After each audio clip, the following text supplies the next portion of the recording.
Hello and welcome to An Evening with Nirvana. It's a podcast where I'm talking to a series of guests from the Doom community, maybe eventually some people outside of it, about level design, map creation. Today we're going to talk a bit about MIDI as well, and other facets of game development and stuff. So this time on the podcast, I have a man you may know by many different names: James Paddock, Jimmy Squared, or just simply Jimmy.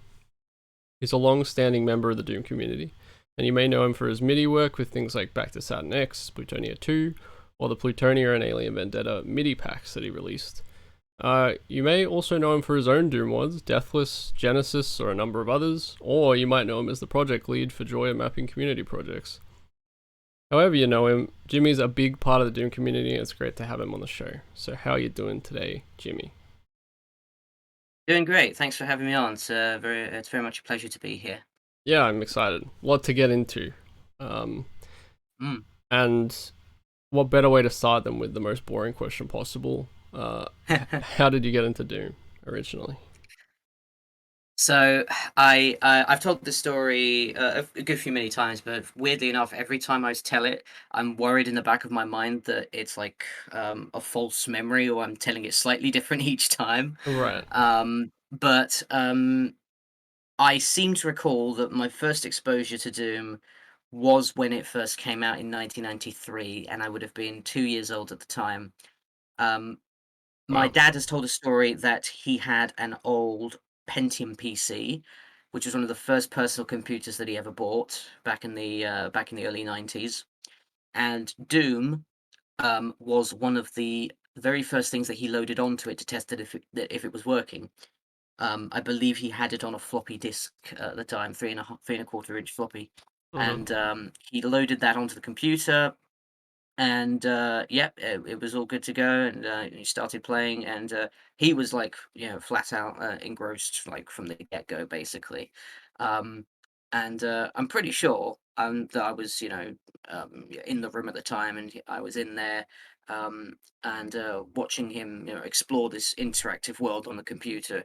And even as a kid, I may not be able to remember exactly what it was at the very first time I saw it, but even as a kid, knowing there was a computer in the house that had all these crazy programs on it and all these crazy worlds you could explore in it, that always fascinated me.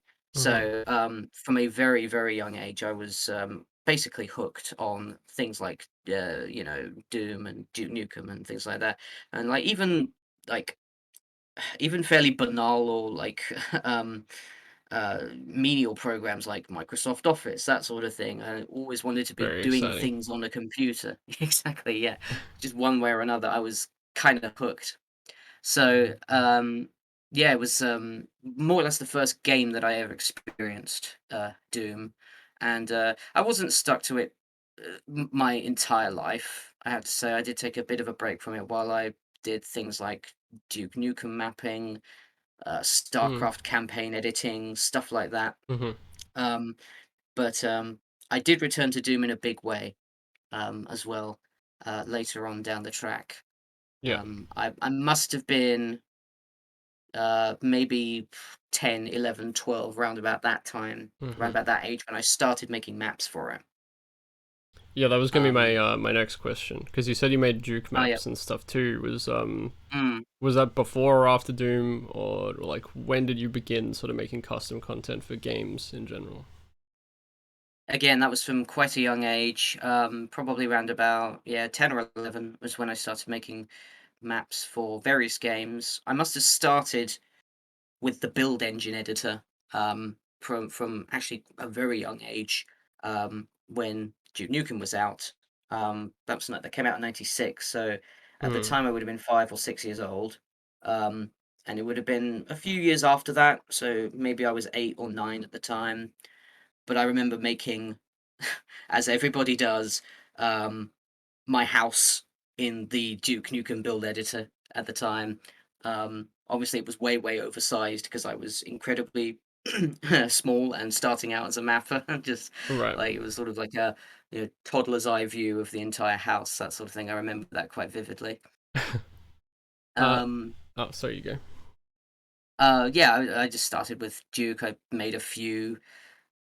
bad slash mediocre maps at the time. I still hold on to those though because I'm kind of like a serial archivist. If I've got stuff from my past, I generally try to hold on to it as Mm, long as possible, just in case it becomes useful or just fun to hold on to, yeah. to look back on for nostalgia's sake. So Hmm. yeah, there was a lot I got up to back then. Your memoirs. Yeah.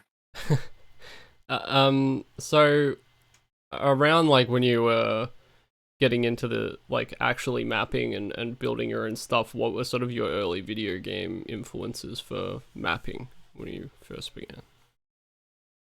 I must have been most closely heavily influenced by um it's a tough question for me because I wasn't really pulling on any inspiration as such from when I really started out in my like really early mapping career.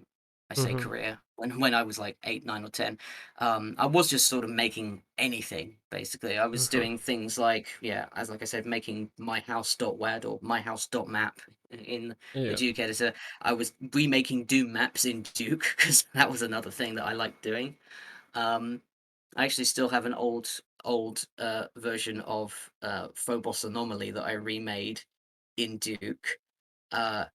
It's bloody awful. I'm not gonna like release it or anything, but Well, that you might be have a to little now, point of obviously. interest. It might be a point of interest on like a stream later on if I've got like if I block away some time to just look on some of that old stuff for nostalgia's sake. So yeah, yeah, I wasn't really influenced by much at the time. It was just sort of throwing colors at the wall and just seeing what stuck, basically. Just throwing paint onto the canvas. And like, um, I guess when I started mapping for Doom, sort of closer to 12, 13, 14 years of age, that's when I started to become aware of the Doom community's output.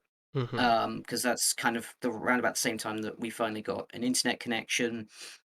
Um, this would have been probably 2002, 2003, 2004 time.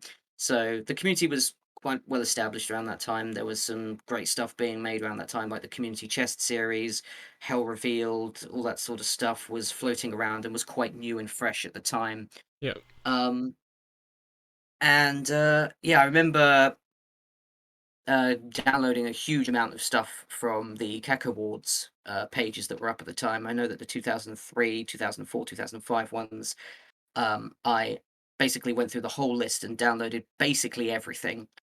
And yeah, that started to inform my own experience with mapping, I suppose. Right. Um, if I'm to pull from a particular mapper, I suppose it would have to be Eric Alm, Mm, who made yeah. the Scythe series. He definitely raised the bar of quality for me, and it wasn't just his mapping style; it was also like his music choices as well. I always thought were bang on, and Mm-hmm. definitely helped me start to formulate ideas in my own head about what I wanted to do as a mapper for my own sort of solo projects. So yeah, Yeah.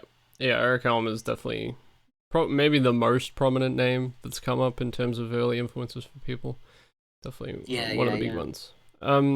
So the first entry on the Doom wiki for you, which has it's done me dirty a few times here, but we'll hopefully see that it's a little bit All accurate right. here. It's Sabbat Martyr Deathmatch. That's the first entry for you back in Yeah. 2007. Were Yep, you that's like correct. heavily into Doom Deathmatch? And were you like looking to make maps or like get involved with like creating content for that? Or was this just like an opportunity that presented itself? Like, come and make some maps for this. Yeah, so Sabbat Martyr was led by my good buddy Mechadon Yeah. back in 2006. That's when I joined the community, actually. He and I think, joined a few months apart from each other back in 2006. And this was back when Skulltag was a thing. So Yeah. the Skulltag forums were the first online forum I ever joined back in '06.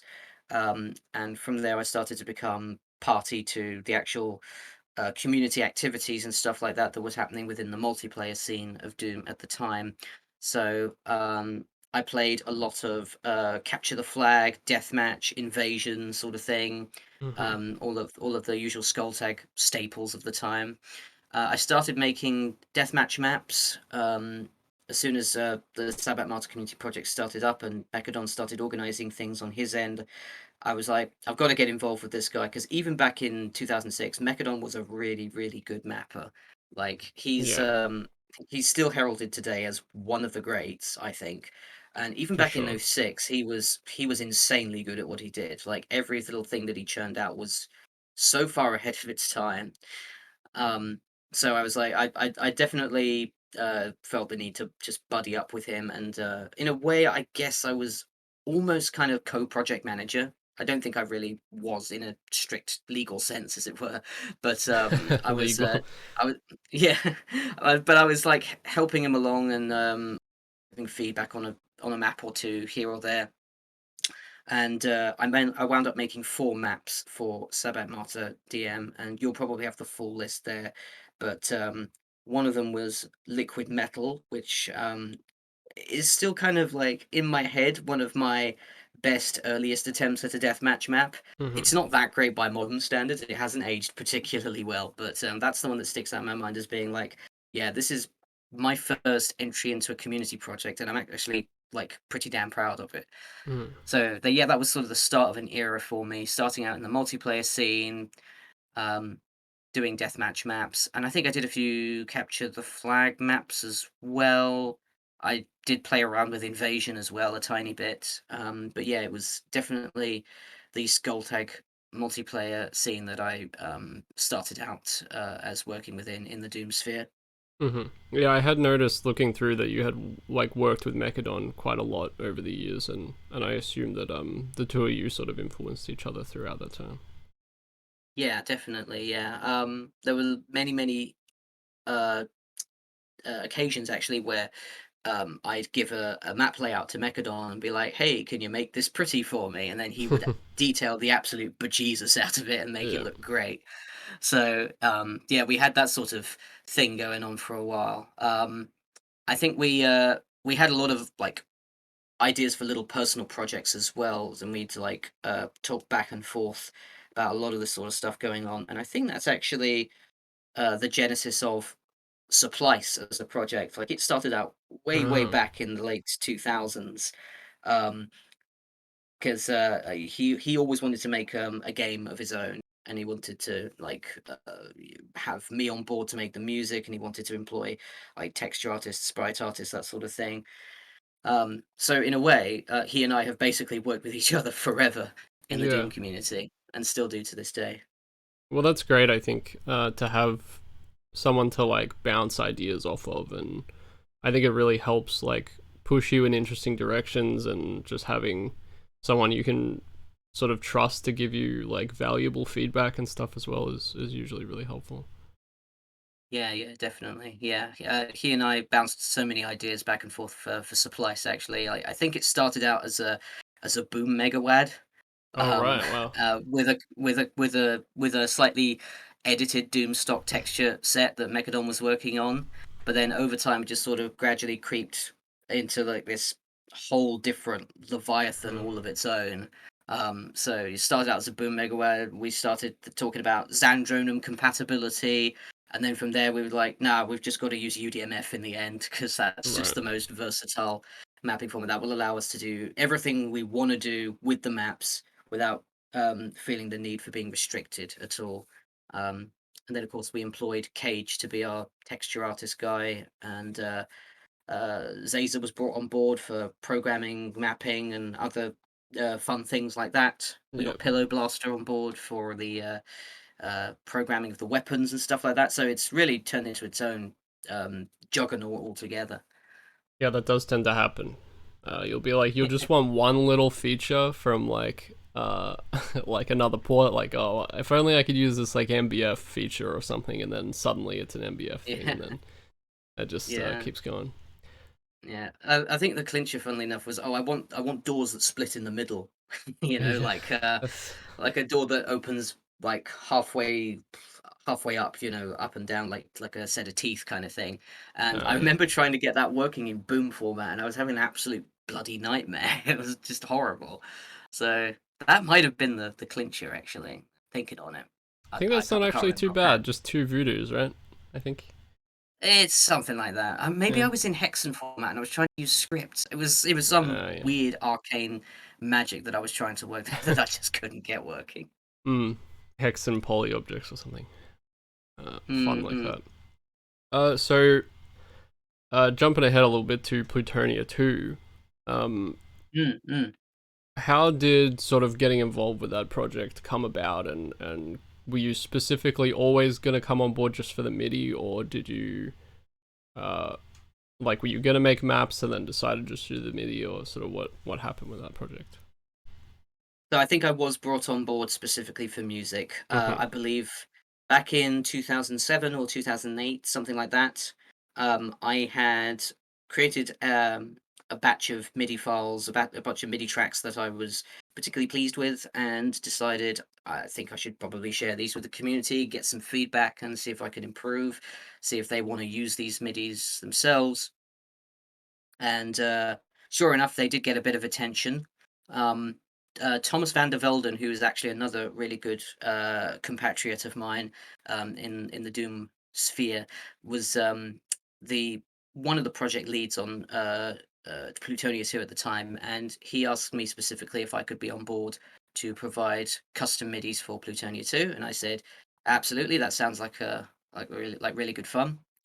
I think I ended up writing 13 pieces of music for Mm-hmm. Plutonia 2 in the end, one of which went unused, but it was like a really short intermission track um, that wound up getting replaced by a really good piece of music by Julian Allberg anyway.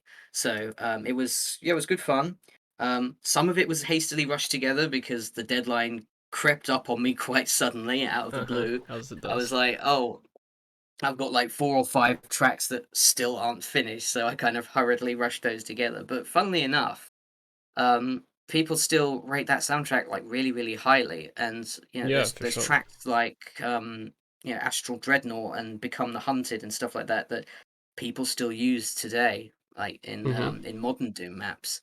I know there's a Sunder map that uses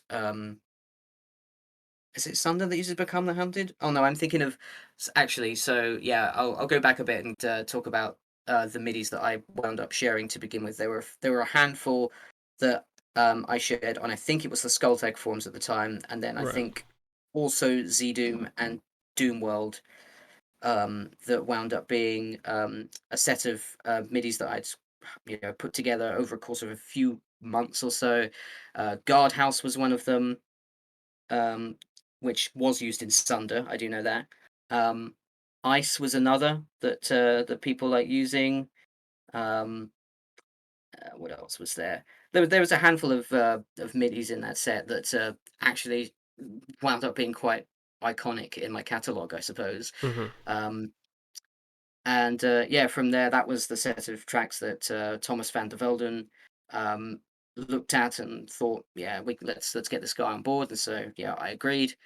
And yeah, Plutonia 2 was a lot of fun. I guess in a way, it still is something I'm quite proud of, even though I have gone back since the initial batch of midis were released and like touched them up in a few little places, Right. just to sort of remaster them in big inverted commas.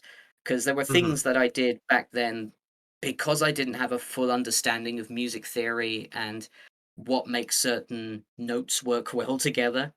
Mm. I was kind of shooting in the dark a lot of the time with some of these tracks. So I've since gone back and tweaked them just very slightly, like almost on a microscopic level, so that they actually sound like somebody who actually really knows about music theory made them. Um, Well, it's tough to say when you go back and do stuff like that because sometimes you can, I don't know, you can get rid of some of the charm of whatever it is. yeah. Like, maybe it's an old map or something, and you're like, well, these monsters in this fight shouldn't like. It shouldn't really be like this because maybe there's like a bit too much RNG or something. But then once you start like tweaking these elements to old things you've made, sometimes you can like lose a little something. Mm, yeah, definitely. I was mindful of that while I was tweaking, and it didn't take me long to go over these and be like, okay, I'm definitely correcting that, correcting that. It Hmm. was maybe 4 or 5 tracks of the total 13 that I wound up editing very slightly. But yeah, I guess I was still finding my feet at the time. Back then, I was still trying to figure out what makes music tick. I suppose what makes it work, what makes it doesn't, what makes it not work. Um, and yeah, I was mindful of the fact that maybe people are gonna listen to these fixed versions, be like, oh, it's different now. What have you done, Jimmy? And Yeah. certainly, actually, there's one moment in Astral Dreadnought that I think I remember my dad specifically listening to that part and and saying to me, "I really love that chord. It's so dissonant and chaotic and panicky, and it sounds like a swarm of bees." I think that's what he said. Is it a compliment, So Dad? I don't know. it it was a compliment, but then I listened back to it with like my modern ears and my modern Hmm. sensibilities, and it was like that chord's just wrong. There's like the bass note is just a full like semitone completely out of the key. It's like not it's not good at all. It doesn't sound right. You didn't like the So I swarm of did wind bees? up. No, I mean, I'd rather not be swarmed by bees in my No. midis, Musically but swarmed. musically swarmed by bees. That's a track name. I'm writing that down right Oh, now. yeah, it's beautiful. Um, yeah. So yeah, I was mindful of all of this while I was editing, but like I think overall, I'm still fairly driven on a theoretical sense, but Hmm. by how correct the music should sound in inverted commas.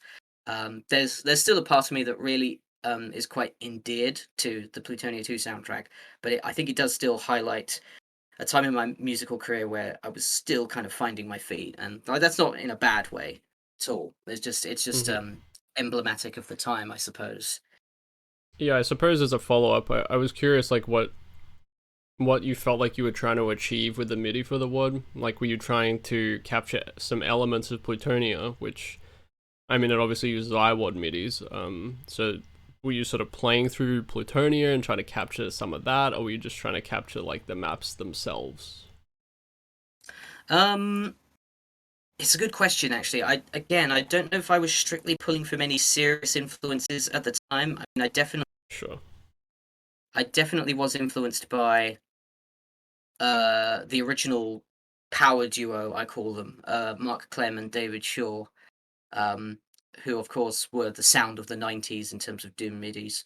So tracks like Deadly Town certainly were very Mark Clem influenced. Um, and yeah, I guess I was still trying to find what I should, what my musical identity was at the time. So a lot of it was influenced by little bits and pieces that I was pulling from here and there. But I think overall, I was just yeah, flinging a lot of stuff at the wall to see what stuck, and Hmm. trying to just find my musical identity in a way. I suppose in a way that's a good thing because it wound up again being quite an iconic piece of my catalog, and Yeah. I think even today I would struggle to pinpoint exactly what work by other artists that work in Plutonia 2 that I did actually sounds like. Right. Um, Which can be it's I mean, that can be what makes it so interesting in the first place. Yeah, yeah, it's definitely got character to it. There's Yeah. definitely things I would do differently now, and I have like made noises over the last probably 10 or 12 years or so that I would go back and actually fully remake some of my older tracks um, with my modern sensibilities and like fully like extend them out into like their logical final forms, I suppose. Like adding like little solos or little interesting chord progressions here and there because I definitely have a style about me nowadays that could easily be carried over to those older tracks that I did back in like the late 2000s. Hmm. So, early on, it seems like for the most part, you were sort of involved in community projects and like multiplayer map packs and doing MIDI and stuff like this. Did you Mhm. prefer like working in a like collaborative process with other people, or did you just sort of not feel like you wanted to branch out into solo stuff, or were you like waiting for the right opportunity to kind of put your own map pack together? Yeah, I think it was definitely the latter that you said there. Mm-hmm. Because at the time I was really kind of struggling with, again, I suppose my own solo identity as a creator. So collaborative processes like Sabbat Martyr Deathmatch, um, like some of the other community projects that were going on in the Skulltone forums at the time, were definitely a way of helping me to find myself and find my place in the community and find the sort of things that I wanted to do. Yeah. I had struggled many times to start up a solo megawad project. The one man megawad was always Yeah. a thing that I wanted to do since playing things like Scythe 2 and Hell Revealed and things like that, where it's only a few people on the team, so it's like one or two people doing the entire campaign. So yeah, it was all quite inspiring to me at the time, but I just don't think I had like the discipline or the gumption to fully pull it off yet. I was gonna So say gumption, certainly, but you were right there. oh yeah, nice. So yeah, it's a good word, gumption. It is good. Um, so yeah, so buddying up with Mechadon, and other people like that in the early Skulltide community was definitely a really good way of helping me find my feet. It wasn't until probably 2010 that I actually fully committed to engaging in a solo project, and this was, of course, Genesis. Yeah. Um, Which so I will. touched Yeah. on this. I touched on this in the video that I put together on my channel. Mhm. Um, uh, it was like the first time that I had really embarked on a solo project, and it was at that time that I was starting to really get my discipline together, and uh, that I was finally able to commit to a big thing all on my own accord. Mhm. And I mean, obviously, we will talk about Genesis in a little bit. Uh, Mm. so I think around sort of, I'm not sure what year it was for. Was it 2010 or something like that? No, a bit earlier for Speed of Doom. I was Speed of wondering, Doom was 2009, I think. 2009. Okay, yeah. A little So bit, maybe earlier, 2008, maybe. I should have this in front of me really with a solid date, but someone will yell at me, So I'm should I, sure. actually. It's fine. People know Speed of Doom. It came out in a year. That's all they need to know. Yeah, yeah, it's quite hastily put together, yeah. Well, Yeah, not well, I hastily, mean, but uh, speedily. yeah. Had you sort of been in contact with Joshi or Darkwave before, or how did you sort of end up working on MIDI for that project? So I'm pretty sure, and I tried to dig this up because I saw this question on your sheet, and I was like, "How did that happen?" Mhm. I'm pretty sure it was Joshy that reached out.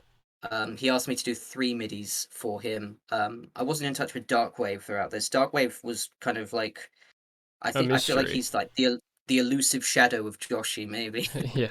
But yeah, Joshy reached out and asked me to do 3 tracks, which wound up being Rusty Nails, uh, Unknown Organism, and Great Hall. I'm pretty sure those were the 3 that I did initially. Um, so yeah, I think he was. I think I found an old forum post which like, "Hey Josh, you just still want me to do those midis for you?" um, and I think this was like as a beta release was coming out, so it was quite late in development. So again, this was. I guess the deadline in a way may have crept up on me suddenly. I must have been very easily distracted back then. To be honest, I still am. But Right. yeah, those were good to put together because I fully had access to the maps. I'm pretty sure Josh was I think very clear on his influences. Again, I think Scythe and Scythe 2 were the main influences for a lot of his combat in Speed of Doom. Um, and the speed mapping nature of it as well was part and parcel of that whole package. Hmm. So again, this was something that really quite resonated with me in a way. So yeah, I did wind up writing a handful of tracks for him. Actually, Baron's Province was a fourth track that I'd just completely forgotten about, and that's the one people like most, I think. Hmm. People do talk about that one a lot, and then Great Hall is the other one, I believe. So yeah, there's it was yeah that I remember that being yeah, quite a fun project to do. Kind of like it was a sort of blink and you'll miss it kind of thing. Because again, at the end, I think maybe the deadline must have crept up on me because I saw just earlier as I was scrolling through trying to find the history behind this exactly. Saw an old forum post which was like, "Here's the Speed of Doom beta for public consumption," and it was like, "Oh wait, I haven't done the midis yet." So Yeah. Right. must so yeah, it must have been that thing again. Um, seemed to have So we're 2 for 2 on that now. Jimmy gets distracted at the tail end of a project and suddenly comes Well, up with something gets that's there in the end passable though. anyway. That's the important part.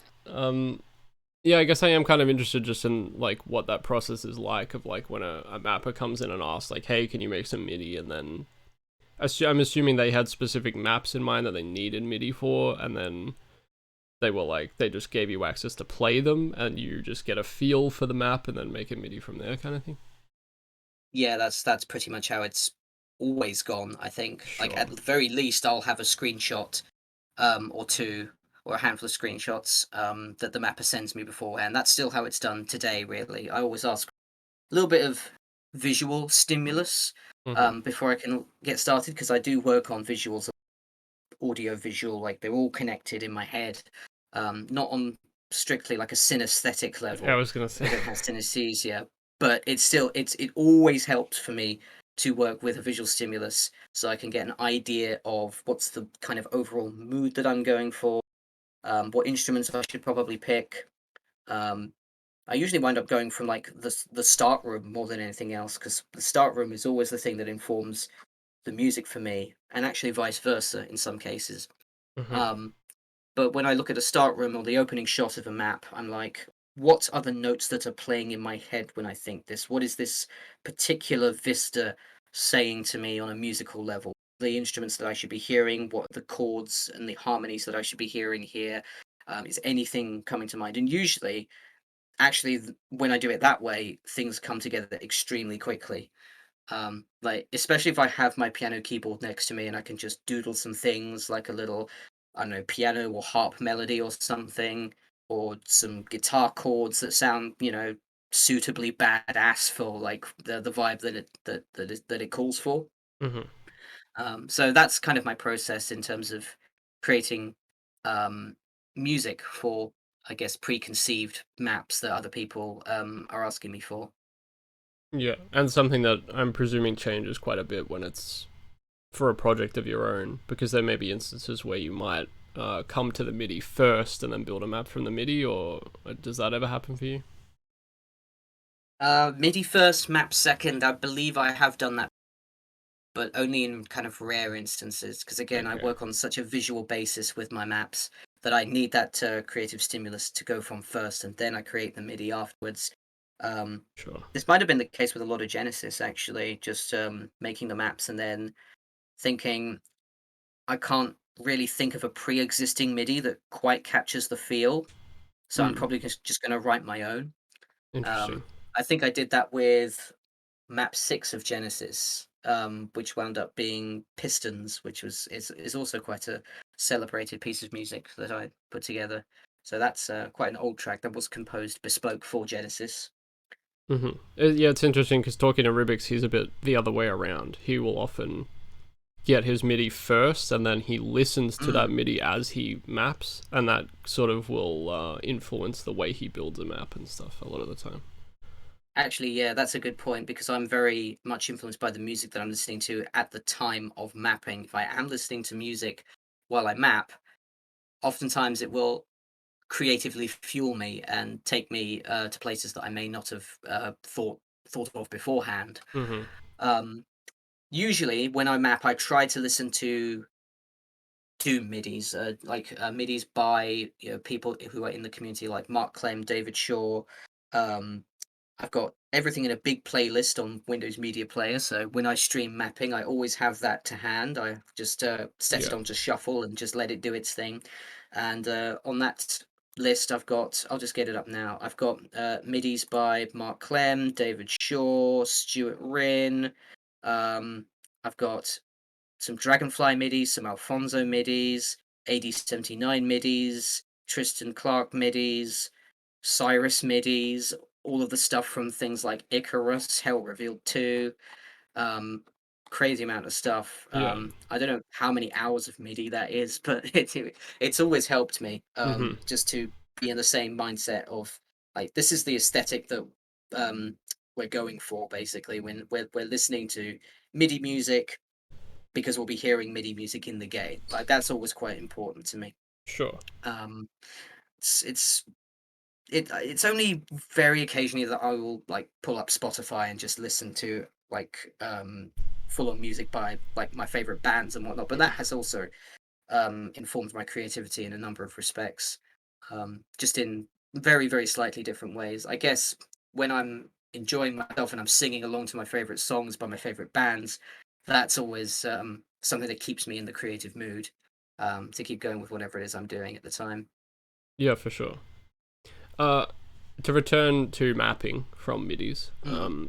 Hmm. the 5 minute map collection, probably not like your first instance of speed mapping, but it's one of the first that I noticed Oh no, among yeah. your credited WODs. When did you sort of start integrating speed mapping into your process? And was this the first time you kind of really used it as like a major tool for you?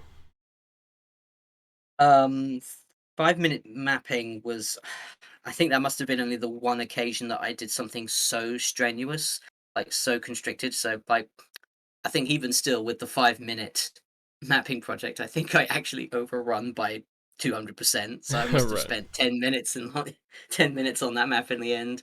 Because yeah, once I get into a groove, I kind of like I have to see it through to the logical conclusion, I guess, once I get in the flow of something. But yeah, I don't know if per se it was the earliest example of what I did with regards to employing speed mapping as a technique. Hmm. Um, Do you have the date actually of when the 5 minute mapping project? Oh, not on Because hand, I'm but it because I must be a little because I bit remember after being Speed quite of Doom, early because this is after mostly Speed of Doom. chronological. So it'll be before Genesis Hmm. and after Speed of Doom. Okay then. So yeah, it may well have been my first exposure to mapping in that tighter time limit. Um, Mind you, there were some speed mapping events on the Skulltag forums that I did take part in. Some for single player, some for multiplayer. Um, and I think that really got me in the mood for creating maps quickly because Hmm. it just felt, I don't know, it felt like having that time constraint there actually really benefited me and stopped me from thinking about all of the trivial stuff, all the minutiae of mapping, and just, drawing shapes, slathering some textures on there, plop some monsters down, that's it basically. So that was quite. It's always been like quite liberating actually doing using that technique to just fuel my maps and making sure I'm not thinking or overthinking too deeply about the whole process. Yeah. It also helps me pull something off quickly and stops me from getting too burnt out on a single uh, enterprise, I suppose. Because what I often find is if I'm spending too long on a single project, I will just get tired of it and move on to something else, or hell, just distract myself with another new project. I've got just so many in the pipeline right now because just I mismanaged my time very slightly, and then just decided actually I need to actually fuel myself in a completely different area altogether, and just distract myself with another project. So we've got this kind of domino effect that's been Mm. building and building and building over several years, and so many things that are technically still in beta because I never fucking finished them. Yeah. Well, Uh, I mean that does tend to happen. I think the speed mapping is like definitely a useful tool in terms of I've recently for a project that I'm doing at the moment with Mega, we've started doing these 1 hour speed mapping sessions just to force oh, cool. ourselves to kind of make stuff. Um, and the idea is usually like either you have to create a map in 1 hour that runs start to finish with like a couple of encounters, or like you have to Hmm. make one single encounter that functions like fully, so that you can like attach it to another map at the end. And I think Ah, okay. usually what it does is like I what I kind of like for newer mappers these days, I think just telling them just make shapes is like my go-to now. Like Yeah, so much of do mapping is just you have to draw lines. Like you really do have to like get past that blank screen, and then the yeah. map flows like so much more quickly once you have something on the page, I think. Yeah, that's what's the beauty of mapping a 2.5D engine, I suppose, is just Hmm. I mean, 2.5D is how I refer to it personally because it's just the most straightforward way of really explaining it. Because even though Um, Even though it's like it's not a 2D engine, we won't get into that whole mess. Right. But Yeah. you're starting on a 2D plane, right? So you're just drawing shapes of whatever sort you want on the canvas. And I go into this on my Anyone Can Map YouTube video as well, which picked up a Right. lot of traction last year. And the blank canvas is your worst enemy as a creator. You have to just annihilate that straight off the bat as quickly as you can.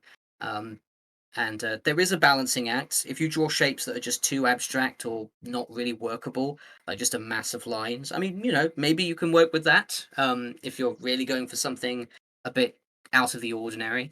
But generally speaking, you want to try and create, um, polygonal shapes that do something to inspire you to keep creating and just keep fueling you for the duration of the map. Depends a little bit on what length you're going for in terms of the map, but I always find that I try not to draw squares when I'm starting out. I try to vary up the shape a little bit, Hmm. and I certainly don't try and go crazy with like scribbly lines and acute angles everywhere and all that sort of stuff. I try to keep it fairly uniform. Um, but yeah, asymmetry is quite important. A certain level of abstraction is quite important. So you've just got to keep yourself creatively fueled Hmm. throughout the whole process. Don't regiment yourself too much, but you've still got to just absolutely, just draw whatever you can onto that blank canvas before it starts to really get to you. Like, oh, just when it starts to get paralyzing. Yeah, I do find that if you start off center and then if you assume that you're going to put the starting room at the center where your little cross is Oh yeah, in yeah. Dude Builder, and then you start off center, then then eventually the shape of your starting room will end up more interesting because you build back to it rather than beginning with it. I don't know. Sometimes that works for me with speed mapping. True that, true that. Yeah, I've never actually considered building off center because I always have that lovely little orange crosshair that helps keep you centered at 0, 0. Yeah. But I don't know. It maybe I rely on that a bit too much. I was just thinking on it. Like it's a nice thing to have. But yeah, building towards it instead of off of it, that is something I've actually considered. Um, what I do tend to try and do is I try to create a satisfying start room shape first and then work from there. Hmm. Although there has been the odd occasion where I've needed to get the scale of a big central area correct first and draw that first before I start doing all the off branches and all the little inlets and uh, branching areas off of the main. What would you call it? I guess just the main courtyard, I suppose, in a lot of cases. The big central area. Yes, I mean Um, sometimes it's the lines sort of take you places, like you end up Definitely. detailing a section over in one corner, and then that becomes a focal point, and then maybe that becomes your starting area, and then you work your way around, and I think that's sort of what's good about just sort of drawing stuff quickly. Yeah, for sure, for sure. Yeah, it's actually kind of an addicting process in a way. Once Well, you've yeah. drawn one shape, it's always tempting to just keep drawing. That's what I find anyway. Just seeing if you can make, like especially if you're not bothering with things like texturing or detailing too much at one stage. Like the Hmm. layout phase can be quite fun just to draw shapes and just see what you can make. And actually, I need to probably focus a bit more on that side of things because that's generally speaking how my most successful maps, at least in my eye, came about. It's Hmm. just really not giving too much of a shit about exactly how the map looked at the very very early stages of development. Just drawing Mm. shapes and just seeing what happens from there. Yeah, it's definitely dependent on the mapper. For me, I have to do some amount of detailing. Like I usually the aesthetics of an area will inform how I build off it and what I want to do with the space and how I want to use monsters in the area and things like that. So usually I need some amount of detailing to be done as I go, but Right? Yeah. yeah, it's definitely dependent, I think. I know that Tourniquet Yeah. moved from building that way to doing a lot of detailing as he went to doing full block layouts with no texturing. So people will sort of Mm. change as they map. Yeah. Yeah. And I may have started out with the detail first. my In a Hmm. lot of my early stuff. but it was definitely beneficial to me, especially for things like Genesis and especially Deathless, to do the blockouts first and really worry a minimal amount about what the map was actually going to wind up looking like. Sure, yeah. Again, it's extremely dependent on the mapper and what your influences are and what tools you have and stuff like that. So yeah, And the project every itself too, oh yeah, yeah, definitely, yeah. yeah. Everyone's different. Well, yeah, I guess this leads us into Genesis, which at the time Oh yeah. you oh sorry, yeah. Sorry, I thought I, you were I, shocked that we were going into Genesis, but no. So the word you sort of described as a way to like hone your skills and also to like pay tribute to words like Memento Mori, Hell Revealed, and Alien Vendetta. I was sort yep. of wondering, like, what sort of inspiration you gained from like each of those words, because they're, I mean, Hell Revealed and Alien Vendetta are arguably sort of similar, but you know, a lot Mm. of sort of disparity in the mapping style as well. Uh, so I was curious, like with each of those, what you felt like you gained from them in inspiration. Well, I guess a little bit of everything. I don't know if there's one particular aspect of my mapping that I can nail down to a specific set, Mm-hmm. but texture choice definitely was a big part of uh, how those early sets influenced me. Texture choicing, room shaping, general interconnectivity, monster placement, encounter design, trap design, that sort of thing. It all became, I guess, part and parcel of one thing, um, in a way. So Memento Mori, I remember while that map set hasn't aged super well, it's still got some really clever creativity on display. Requiem was another one actually that I probably did pull a lot of influence from. I still love Requiem to this day. There are rough spots in it that haven't aged well, but it's still, I think, one of the top tier classic megawads of the 90s. Uh, Hell Yeah, for Revealed and sure. Alien Vendetta um, taught me a lot about like overall punishment and combat design and things like that, and just really wailing on the player towards the tail end of the campaign, where it becomes, you know, uh, the make or break situation at the end of like a long string of maps where everything becomes way more intense. So there's a lot of Hell Revealed and Alien Vendetta in the latter half of Genesis, so map 20 onwards, it does become a little bit more shifted towards that side of things where maybe not quite slaughter, but certainly challenging game, where you're thrown, where you're basically asked to deal with a lot of stuff all at once, where big crowds of monsters are foisted on you, damaging floors become more of a hazard, um, cyber demon turrets, stuff like that. It's all part of the same sort of feel that I got from both Hellfield and Alien Vendetta. Right. Um, yeah, I think that's probably it's yeah. Just to answer the question, I think it's just a little bit of everything to do mapping. Really got jolted up to another level once I played through some of those early map sets, Mm-hmm. and I definitely worked those into my own style, of course, my own repertoire. So um, there are definitely cases of in Genesis where I'm wearing my influences on my sleeve. That's kind of Sure. always Yeah. been the case, I suppose.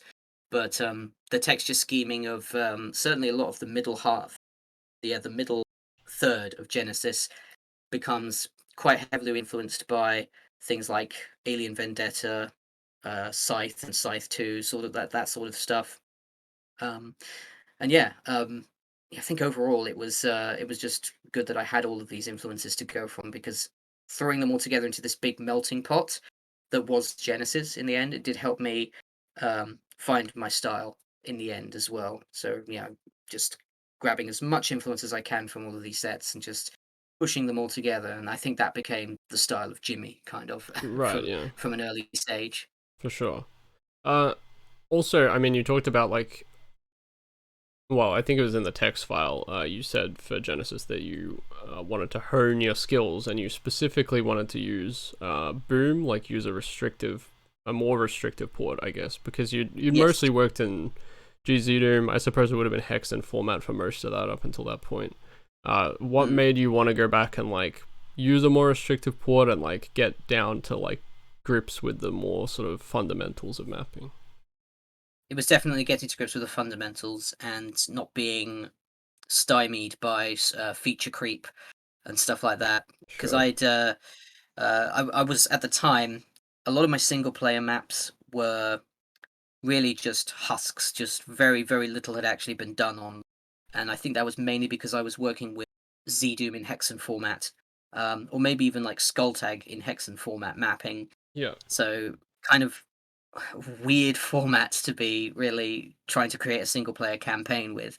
But I guess in a way I was trying to fill a void, um, and as in a creative void that I'd kind of seen nobody really undertake this sort of thing in the community before. I guess that in a way that's how I've always operated and how I continue to operate is here's a thing that I know no one's really truly done this way before.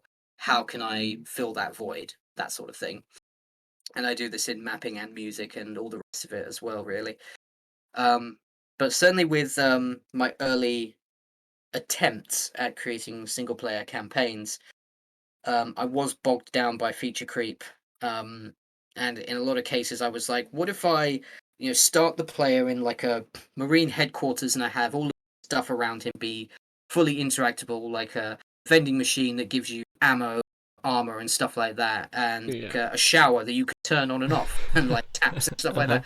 Like it Sounds really good. got a bit silly. It was, yeah. I still kind of want to do in a way. And there might still be scope for me to do that later on down the track. But at the time, I had a really waning attention span. It was very difficult for me to focus on one thing at a time, and especially if I knew that I was going for that 32 map megawad kind of thing.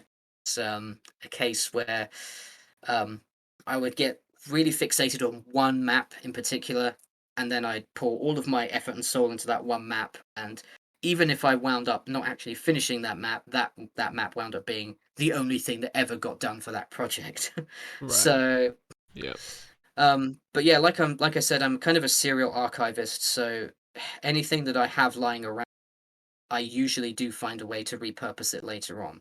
So I suppose it's good in a way that I tried all these different things uh, during my early days, and actually had a little bit of ammunition, just to fuel some of my later, more focused, and more sort of succinct projects later on down the track. Because with Genesis in particular, there were many, many maps in Genesis that are probably at this point in time nearly 20 years old. Um, Right. so I started mapping round about 2004, 2005, I think I said.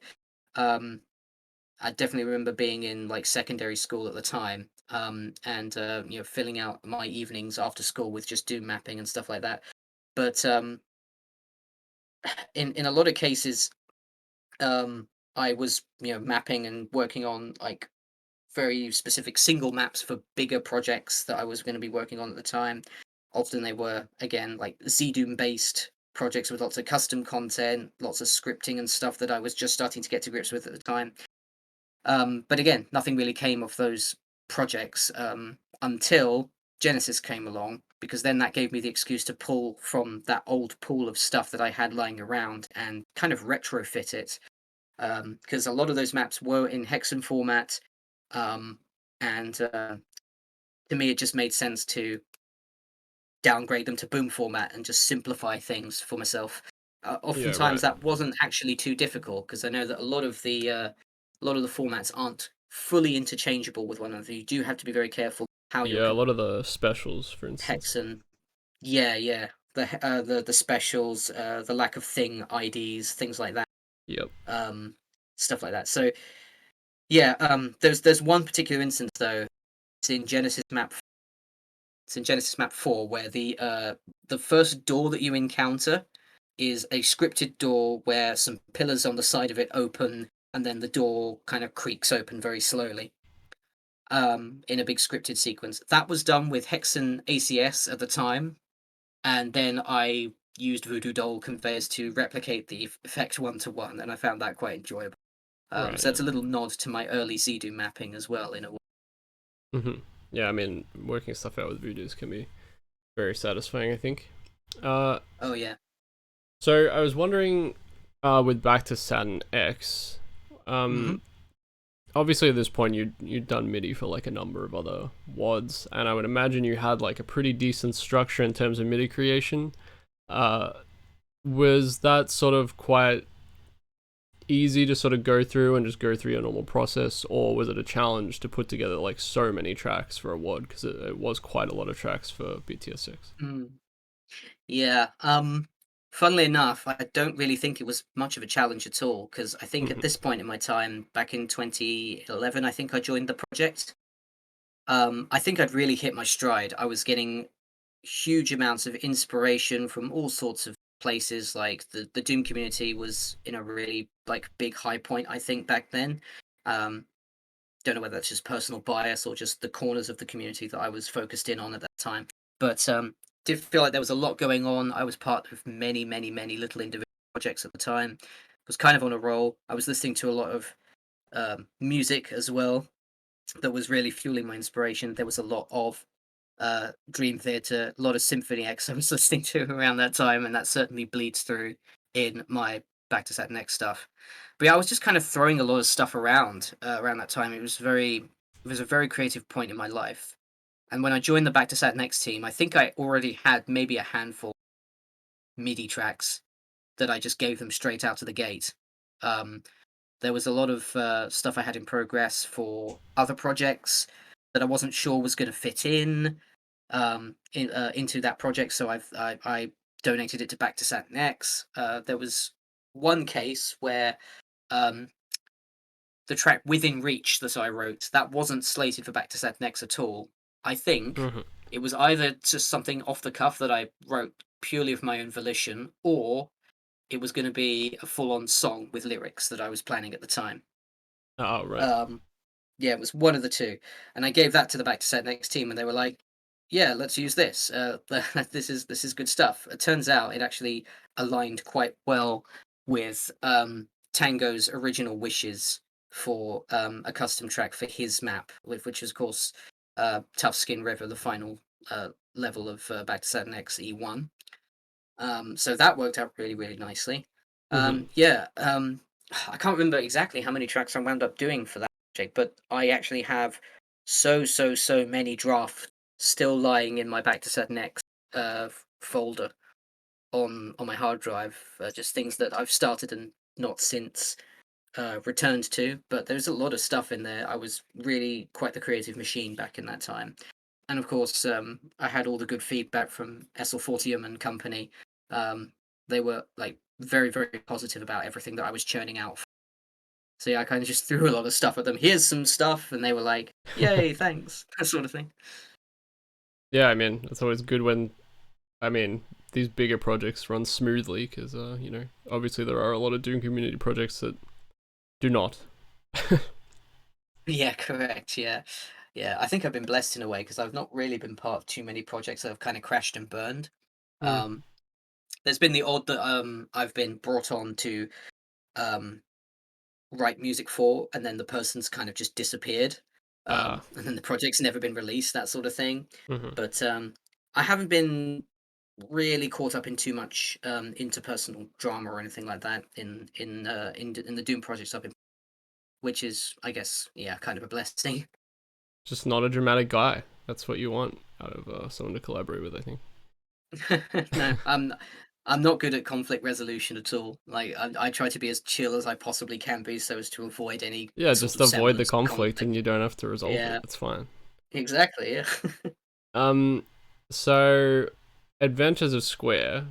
Uh, Ah, yes. so you take your break from GZ Doom a little bit with Genesis, and then you're back into a full game with GZ Doom. What made you want to like dive back into GZ Doom, and in like such a big way with a full game of your own?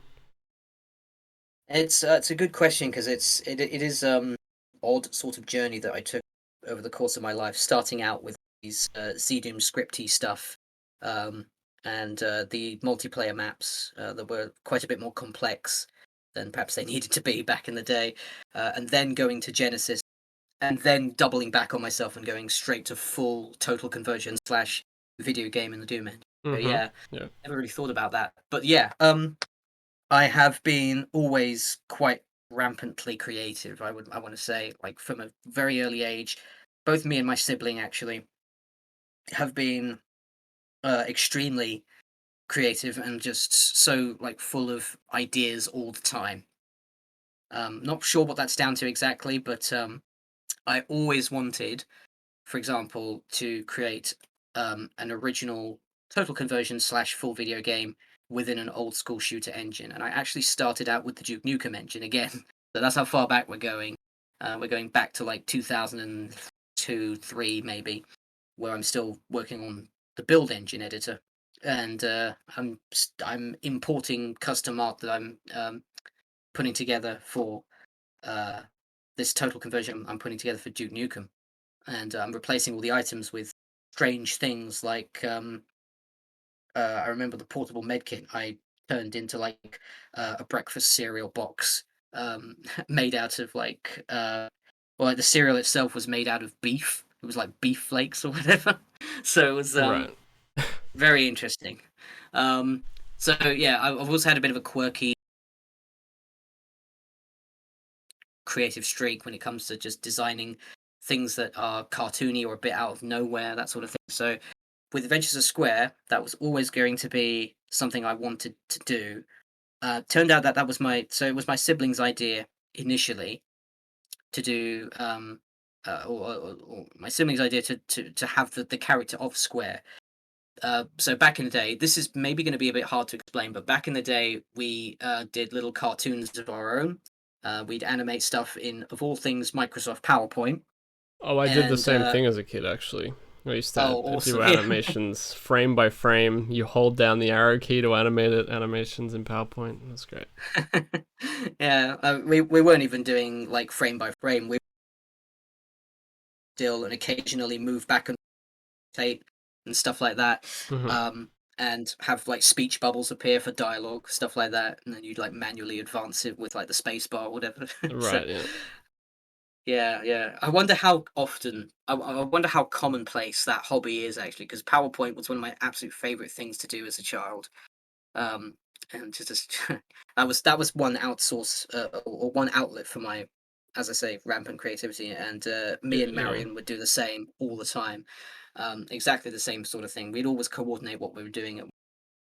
So, so Adventures of Square started out as like a cartoon within a cartoon kind of thing, and it was supposed to be the sort of weird, like vague, vapid children's show sort of thing where adventures of like where like Square, the main character, would just be walking along like one part of the screen, and then he'd bump into a circle, and then they punch each other and stuff like that. It was supposed to be like one of our cartoon characters watching this cartoon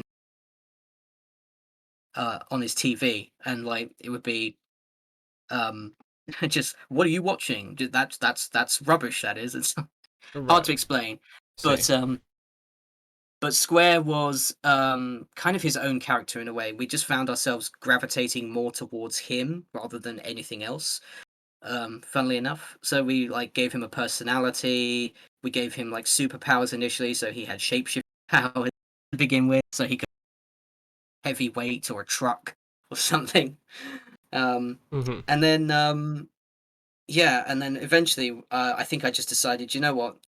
If I'm capable of doing all this cartoony pixel art, and I want to do something of my own in like a shooter engine, then probably the Doom engine is going to be the answer to this.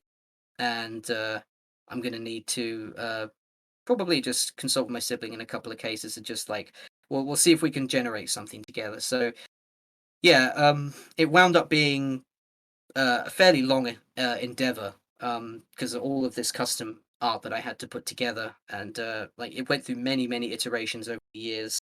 Started out as like Square being just a character in just this like featureless white background world, which I very quickly realized was not going to work on a gameplay setting at all in any way, shape, or form. So I started constructing little worlds for him to explore, things like just your typical video game locations like sewers and factories and things like that. And those wound up being part of the 2013 uh, demo for the Adventures of Square. Right. Um, and that was good fun to put together. Everything eventually just fell into place quite nicely. Certainly, doing all the pixel art was the toughest part of the job. But yeah, Yeah. event. But yeah, it was good fun. And well, it sounds like I was sort of going to ask if Doom had always been an avenue for you to like get into building like your own game or something within the engine, but it sounds like it was almost like you just had this stuff around, and then you were like, well, I know how to make stuff in the Doom engine, so that kind of just came together more naturally. Yeah, I think it did. Yeah, so I had a lot of preconceived ideas. Both me and Marion would like again just create all of these different things together, and yeah, we had a really big pool of ideas to go from, which I think kind of as the person behind the wheel in terms of the actual editing process and putting the whole game together, I did intersperse things with my own little ideas, um, and it turned into something quite big, quite cool.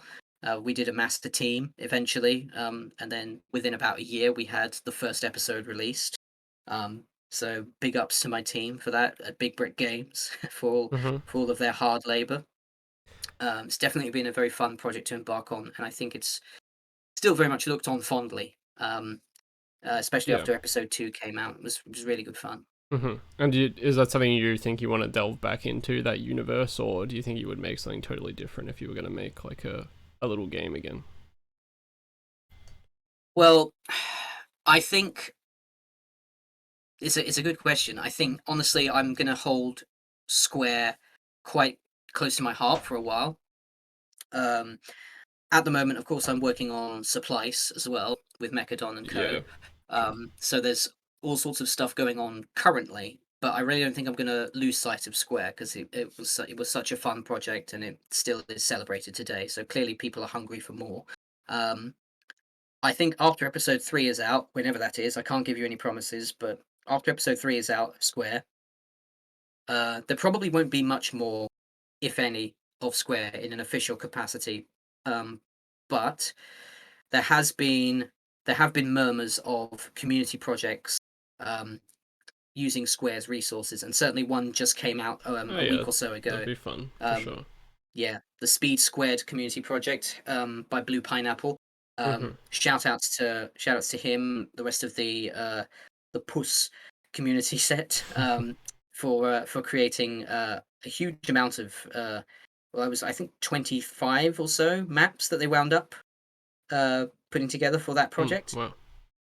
using the Square resources, and I think I was brought basically to just consult and provide additional help and stuff like that. I know Marion did some extra voices because obviously they're the voice of Square, so Right. they provided some voice lines for the extra mappers that came on board. Oh, Um, that's cool. yeah, yeah. So it was kind of like a joint effort between um, Blue Pineapple's team, myself, and Marion, and like it was kind of like like a larger community-wide effort where we didn't have to be at the helm so presently, I suppose, but just Mm-hmm. help out here. And I did wind up making 2 maps for that project, and that was really great to get back into. So yeah, there will be more Square, but I will need the community's help to keep it alive. Right. And a Netflix animated TV series soon, I'm sure. I really want that. uh, so another sort of shift for you. The original MIDI pack that you did for Plutonia. Yep. Really unique concept, really cool idea. Because Plutonia uses all iWord MIDIs. Uh, I was just wondering, sort of, what was the original impetus for that project, and then what was the process like for creating the MIDI for the maps? Was it just a case of playing through the maps a whole bunch, or were you looking elsewhere for like context about the story of the maps because there wasn't a lot to go on, or yeah, what was the process like? So I always thought that it was a little bit strange that Final Doom shipped with one set of maps that had completely custom music, Evolution, and one that didn't, Plutonia. Yeah. So in my mind, I was just like, what if we filled in the blanks? What Yeah. if we just all banded together? Because that's what I wanted to do. I wanted to band some composers together from the Doom community and see just how we could form some sort of wide scale compositional project as a community. And it worked out really, really nicely. I don't think anyone had really thought to do that beforehand. Certainly, there are music packs that you can download from like the id Games, stuff like that. Hmm. And certainly, there are compositional like projects that single people have done and then put on id Games and stuff like that. But I don't think anyone had really organized a community-wide compositional project for a specific megawad or half of Final Doom or whatever it is. So Right. so that was again me looking at a kind of a project idea that I hadn't seen anybody that I hadn't that I hadn't seen anybody undertake for a while, um, or at all really. So it was me trying to fill a void, I suppose. Because of course community music packs were barely a thing at the time. And I thought could be fun to just band some people together because I know we've got some really, really, really talented people in this community. You know, people like Primeval, Stewboy, Bucket. The list goes on and on and on. There's so many people Hmm. who are part of the Plutonia MIDI pack that I'm so glad that I got on board while they were still around in the community, at least more actively composing MIDIs in the community. Sure. Yeah. So yeah, it was me just looking at something that I felt needed to be done, frankly, just to kind of like see how it would go, and I'm really glad that it went the way it did. Yeah. And so, what was like the process for creating MIDI for it? Yeah, so like you said, it was less about story, or Sure. really about like the whole thing behind Plutonia, because again, it's only got like a story, it's only got a vague storyline. Um, I think again, in a lot of cases, I just went from the feel of the starting room. So I was just considering with myself how many like or what are the harmonies that I should be listening to here, the opening notes that I should be hearing. Um, so for example, um, map 8 of Plutonia, Realm, that's got a sort of quiet opening room. It's a fairly brutal map once it unfurls. The opening map has like no monsters in it. It's got like a pool. It's got a nice sort of decorative castle Hmm. kind of structure to the side. Um, So with the MIDI that I composed for that Tower of Fire, I opened it up with some nice placid um, orchestral harp kind of notes, and then as the map unfurls, it sort of becomes a bit more intense. There's like guitar and square lead, all this sort of thing that and really fills out the space. So again, it was just like the feel of the maps overall, with what sort of mood they impart on a visual and gameplay level. Um, Right. and Actually, similar with Impossible Mission, because that's kind of like a hectic start against lots of hit scale. Um, and I composed stealth mode for that map, which I'm happy I did because again, that seems to be quite a celebration. Um, and that whole level, Impossible Mission, has this sort of kind of epic sense about it, like a sense of breaking and entering. If you see what I mean, just like some Right. sort of like, well, it's called Impossible Mission, so it's got like already quite a lot of gravitas around it just from the name alone. And then Hmm. like the gameplay itself is also fairly like it's a big melting pot of crazy traps and interesting encounters like monsters spilling out of walls and the big fight with the mancubi in the slime area, that sort of thing. There's lots of high points for that map for me. Hmm. Rather embarrassingly, there's actually not a huge proportion of original music in my own contributions for the Plutonia MIDI pack. There's like 3 tracks um that I penned for it, which actually wound up being doomified remakes of existing songs. So Seasons of Insanity, which is Map Seven's track, that's straight up like a transcription of a song by Russell Allen, the lead Hmm. singer of Symphony X, on his solo album.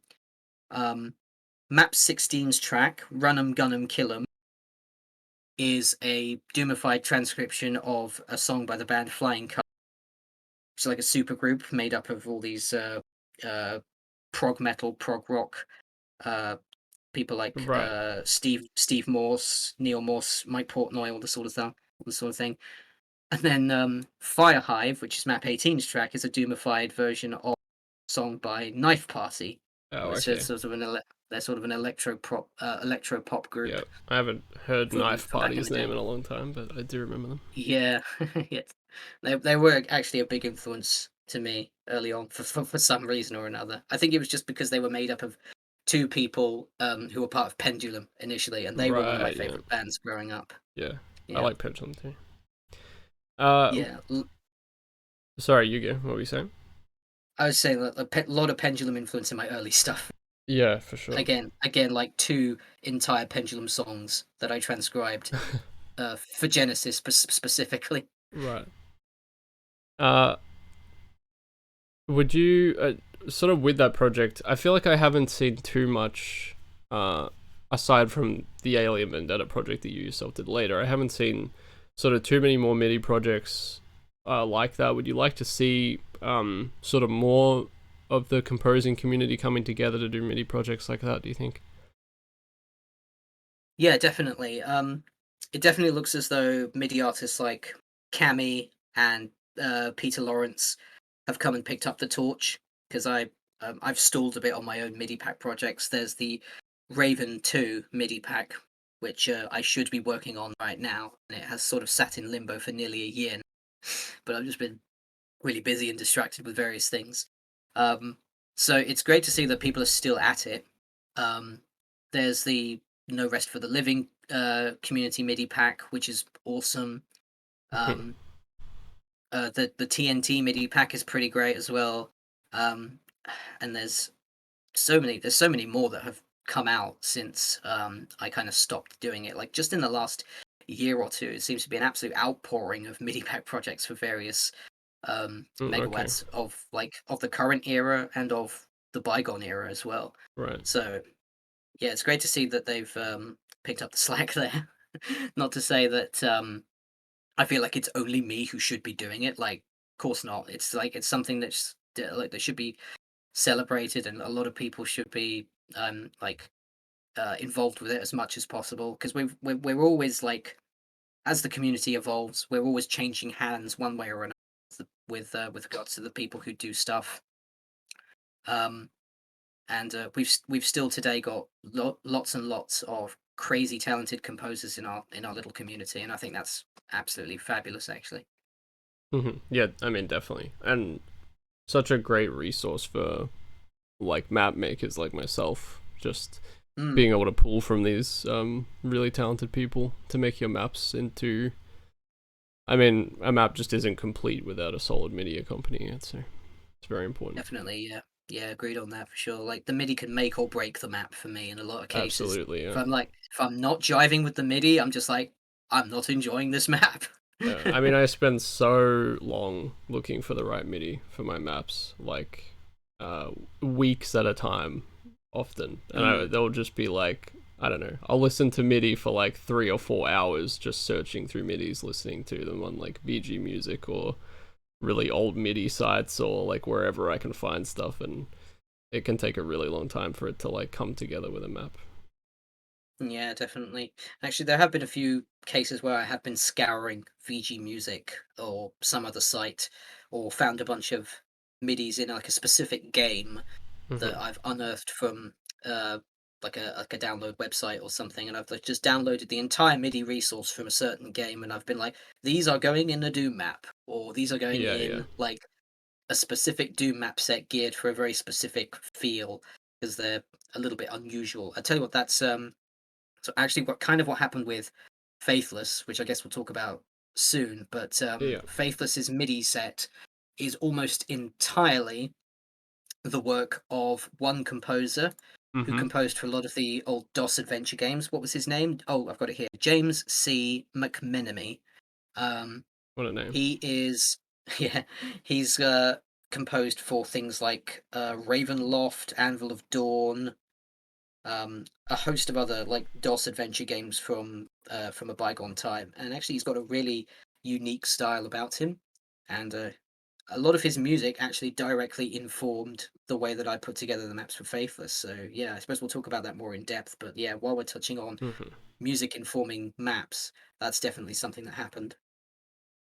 Yeah, it happens a lot. And for me, it's always like, oh, it's got to be something no one's ever used before. And then someone will be like, oh, I love this in this WAD from 1999 or something. And it's like, okay, great. Well, I thought I'd found something unique. But um, It's actually slightly annoying when you MIDI in like an old Doom WAD from a bygone time, and there's absolutely no credit whatsoever. oh, Like, yeah, that's the worst.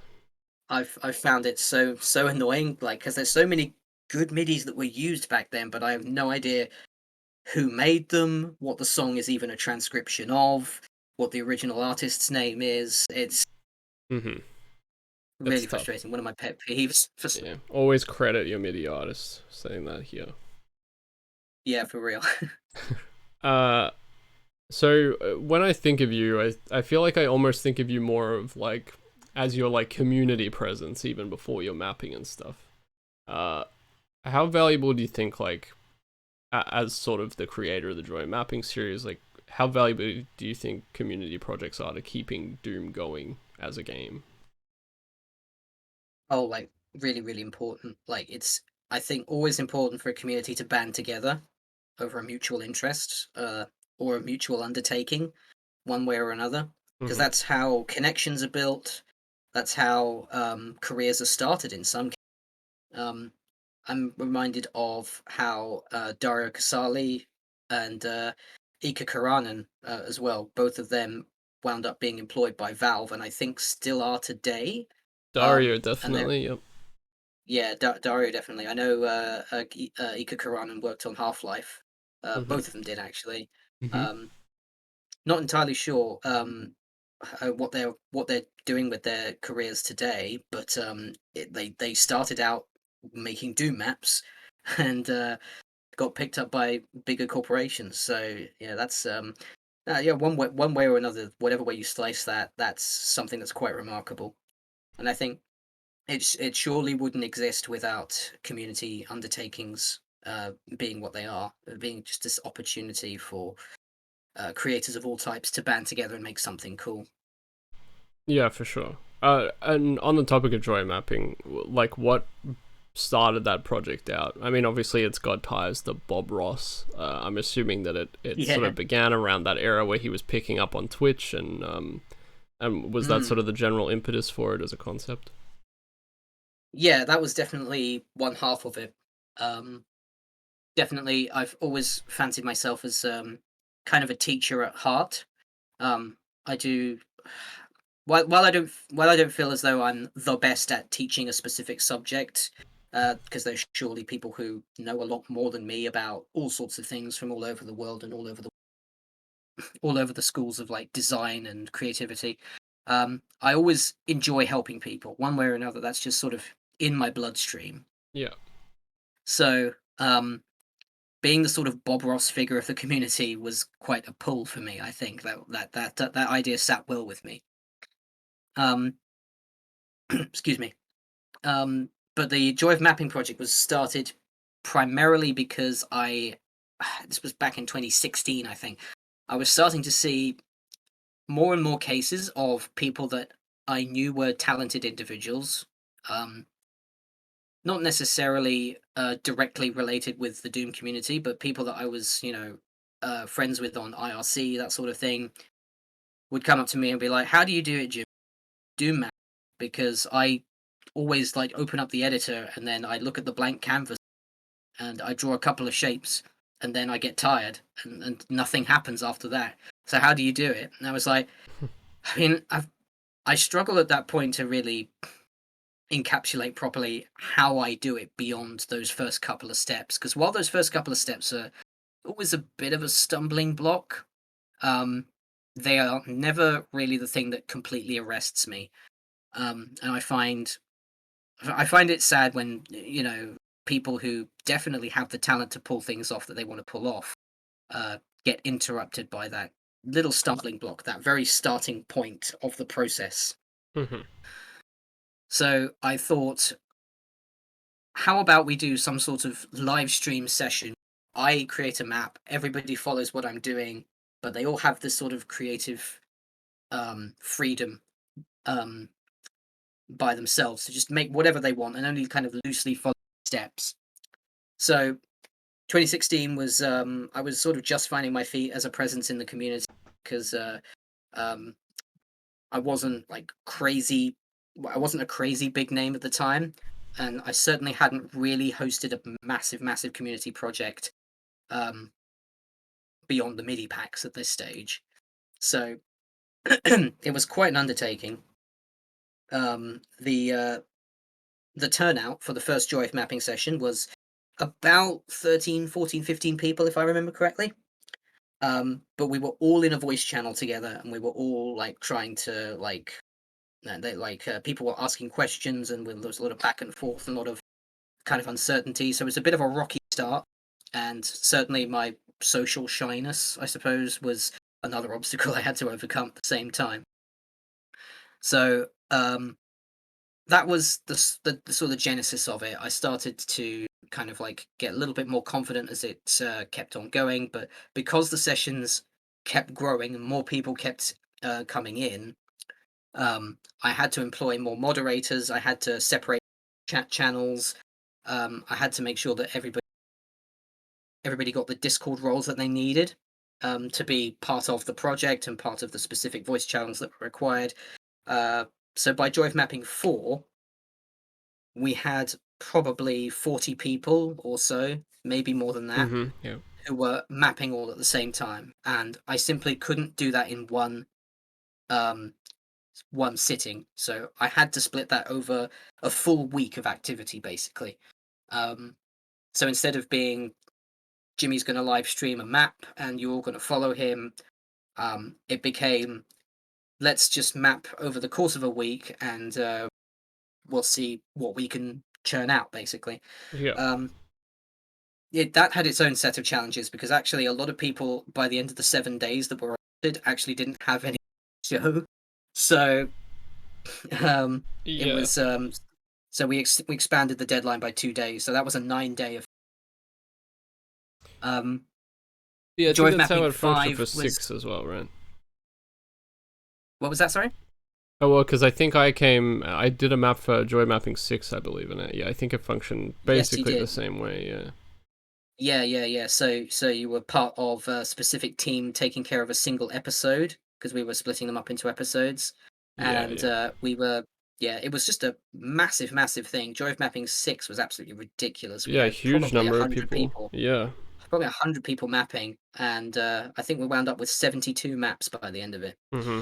Um, so yeah, it was definitely a challenge because I mean, as with any community project, you're going to have people who disagree with criticism, or people that get into little creative spats, things like that. Yeah. Not naming any names, of course, but it It was will like me. It was definitely I, me. I don't I don't remember that, but all right. No, yeah, it was its own set of unique challenges for sure. Um, and yeah, at the moment, I don't know if a Joy of Mapping 7 is going to materialize because it was such a huge thing, and if that ever happens again, it's going to be more than 100 maps. You'll probably So need a small it's team of people to help you. yeah.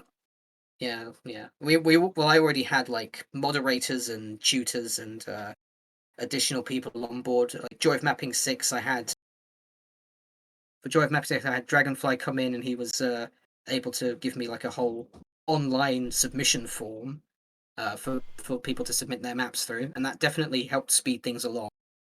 Especially as I was able to get a big spreadsheet together by the end of it and keep track of all the submissions that way. Mm-hmm. So yeah, it really got out of control very very quickly over the course of a few years. Um, so whether it'll happen again, I don't know, but I mean, there's still a part of me that wants to see it happen because I want to be in the seat where people are coming to me for assistance and help and whatnot. Because Yeah. that's always been in my blood. Yeah, I mean, it was a fun experience, and I think what I really like about Joy Mapping is that when you play them, there's a lot of, like, my first maps in there. There's like a real spread of like people from, you know, like me, and I think maybe Benjo made a map for that too, and some other people who had like a bit of experience with mapping, and then there were some brand new people and stuff. And I really like that kind of mix of things when I play a community project where you just don't know what you're gonna get, like for every level. Mhm. A big melting pot, yeah. Yeah, Benjo definitely made a few maps. I think he came on as early as Joy of Mapping 4. I think he made 2 maps. I think Or was that Scotty? Burn Vault, right? Is Bone that's Vault one of his. by Benjo. Yeah, That's a yeah. great map of And his, then actually. I love that yeah, it was so difficult for me to play test. It was map. so hard, so punishing. It But is, yeah. yeah, Scotty came on board as well, and he made some cracking maps for, I think, 4, Mhm. 5, and 6. I think he may have made two maps for Joy of Mapping 4, one for 5, and then one for 6. Um, Actually, yeah, his final map of Joy of Mapping 4 is a real sight to behold. Scotty really pumps out like I think what's interesting about Scotty is that he just puts out really high quality stuff, but he's also capable of doing that very quickly. Like he can do stuff like Abandon, Yeah. where it's like gigantic, mapping over a very long period, but then he can also like just pump out like a small map and it will be very precisely put together and just all function very nicely, and it's just a very Yeah. seamless thing for him, I think. Yeah, definitely. Yeah, it is good to have those experienced mappers on board of a project where newbies are encouraged to jump on board, Mm-hmm. um, because everyone can help each other out that way. I really did enjoy seeing things unfold. Like the more positive moments of the Joy of Mapping series were seeing, the veteran mappers take good care of the fledgling mappers, and seeing all of that sort of take shape over time, and just watching people steadily grow from doing like my first map.wad to full on like big sweeping masterpieces later on. I can name a few names off the top of my head. I know um, there was like Dr. Pie Spy, who's now working on his own like Zandronum total conversion. Mm-hmm. He started out mapping for Joy of Mapping 4, I think. That might have been one of his very first ventures. Seven Soul is another one that stands out, who created something in one of the early sessions. And Seven Soul makes some really fun, inventive maps, quite sprawling, often quite adventurous. And he did actually make a map for my mapping contest as well, which I nearly placed third. Or maybe did I place that third? It's basically third or fourth. It was like really, really good.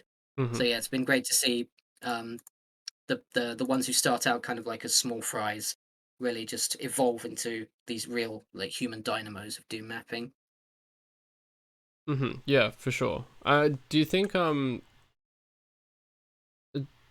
you think the Doom community, sort of despite all these community projects and stuff, do you think it's still like a little bit impenetrable for outsiders at times? Was that sort of the impetus for joy mapping as well? And like, what do you think we could do as a community to make it more accessible?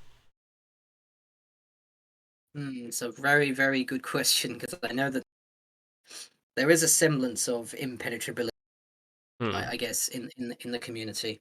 Um, I wouldn't be able to tell you how we go about fixing that, but I think certainly my role as Joy of Mapping lead was to ensure that everyone felt welcomed. Nobody felt as though they were being like creatively stymied, and that everyone was being given gentle feedback as to, if they've done something catastrophically wrong, and without Right. knowing it, they need to be just informed gently. It's not like all of this stuff is gospel and that it should be known about by instinct. Of course, it just Mm-hmm. entirely depends on what you've read beforehand, just the quality of the tutorial. Certainly, a lot of that sort of stuff can vary quite wildly. Um, yeah, there is always, with any community, there's always people who are more on the hostile side, and that's on both sides.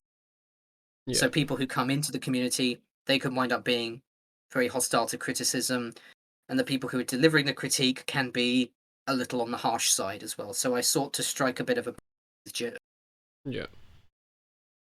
Well, yeah. I mean, I do think like more projects like Joy of Mapping that are pairing sort of more veteran people and and newer people together is definitely a good way to help people learn about all the sort of processes of like testing and the building of the maps and getting feedback and criticism and all that stuff. It's definitely I really thought joy mapping was a good thing for the community. Yeah, definitely. Yeah, I've been absolutely stoked to see what it's done for certain people. It's been really nice to be a part of that. Mm-hmm. So back to your mapping specifically. Hmm. Deathless is, I mean, it's an impressive WOD, not just for the speed in which it was created, but for sort of how fleshed out the spaces feel, despite them being speed maps.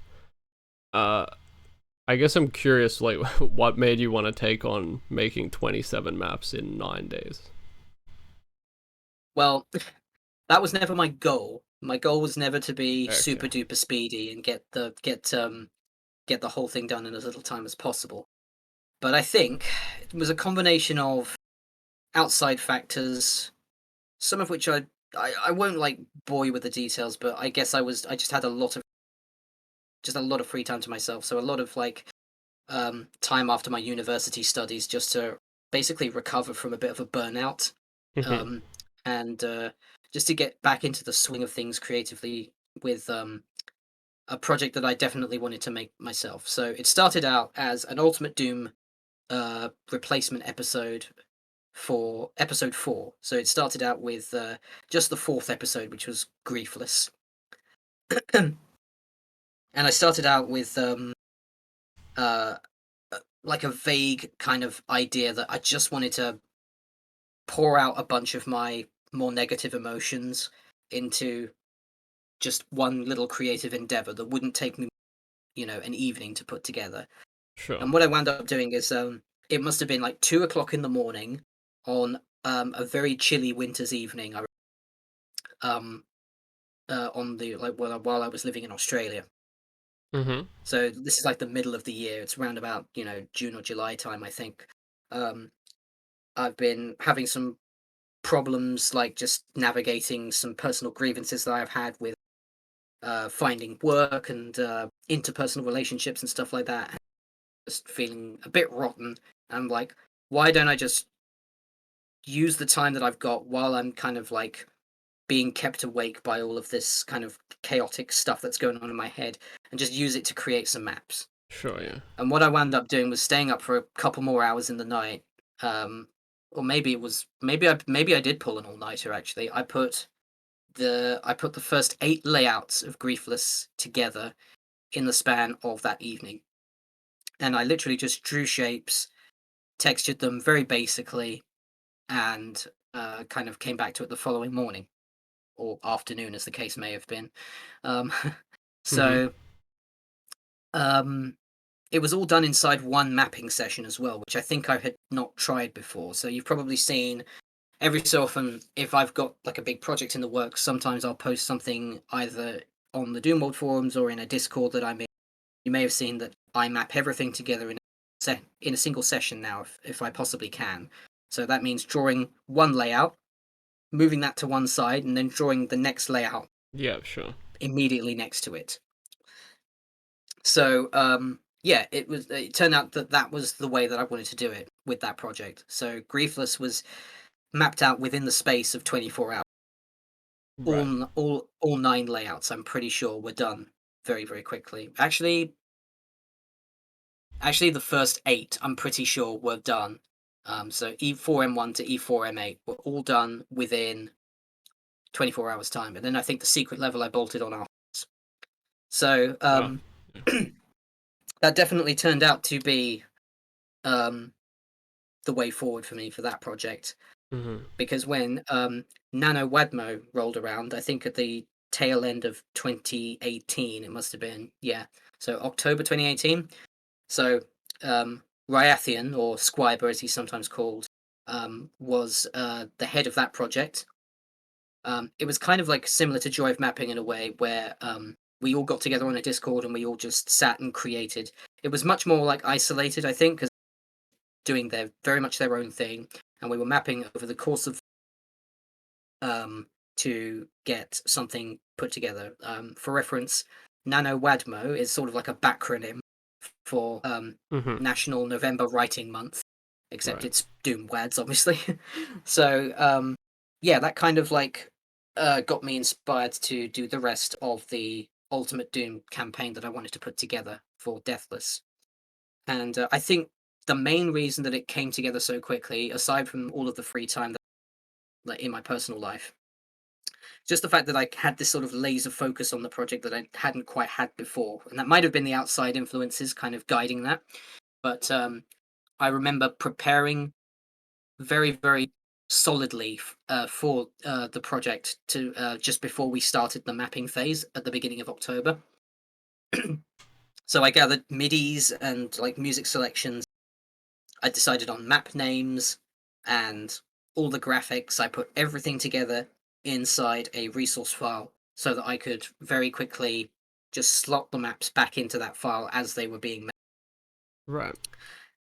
And then I wouldn't be able to give you the exact time scale of the project, like in what order I worked on like individual things, but I can tell you episode 2 I started first, and I did the same thing, mapping the entire layouts in one single mapping session, and that was all off the cuff. That was just like straight off the top of my head, just creating new layouts based loosely on the preconceived map name that I had in my spreadsheet.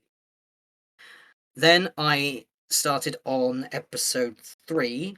So after those layouts were done and the things were like basically textured, I moved on to episode 3.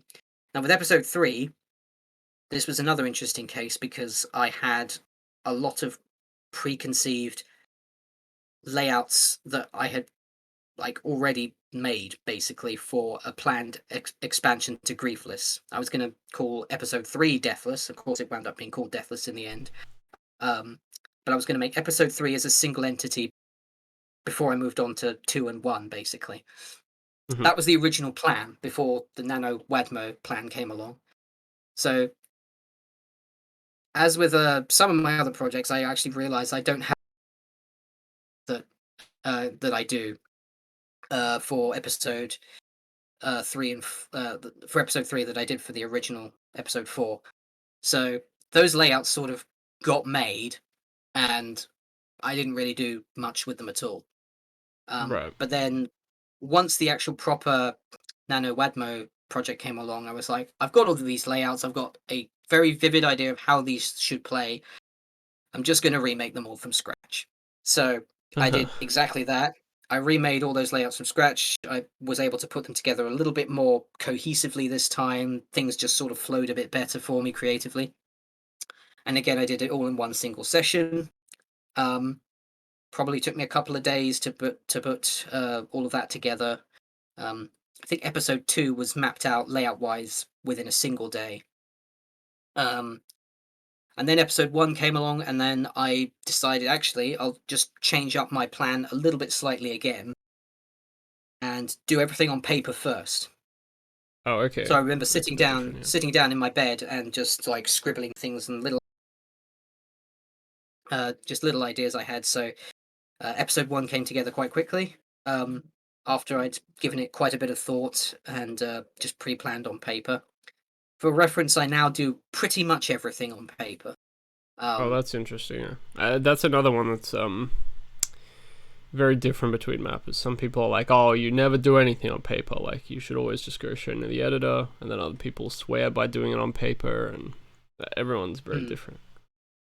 Yeah, for sure, for sure. It used to be, I used to be able to map off the cuff a lot easier than I do now for some reason. I'm not entirely sure what's changed, but very much so. I'm just like, if I have to put a map together, it's always quicker, I find, when I'm inside the editor that I have a preconceived layout on paper.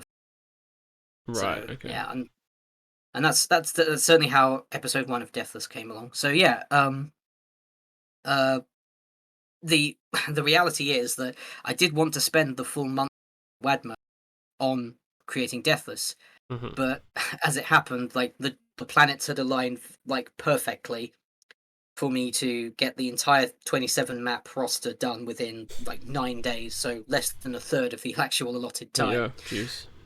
It wasn't like a deliberate flex by any means.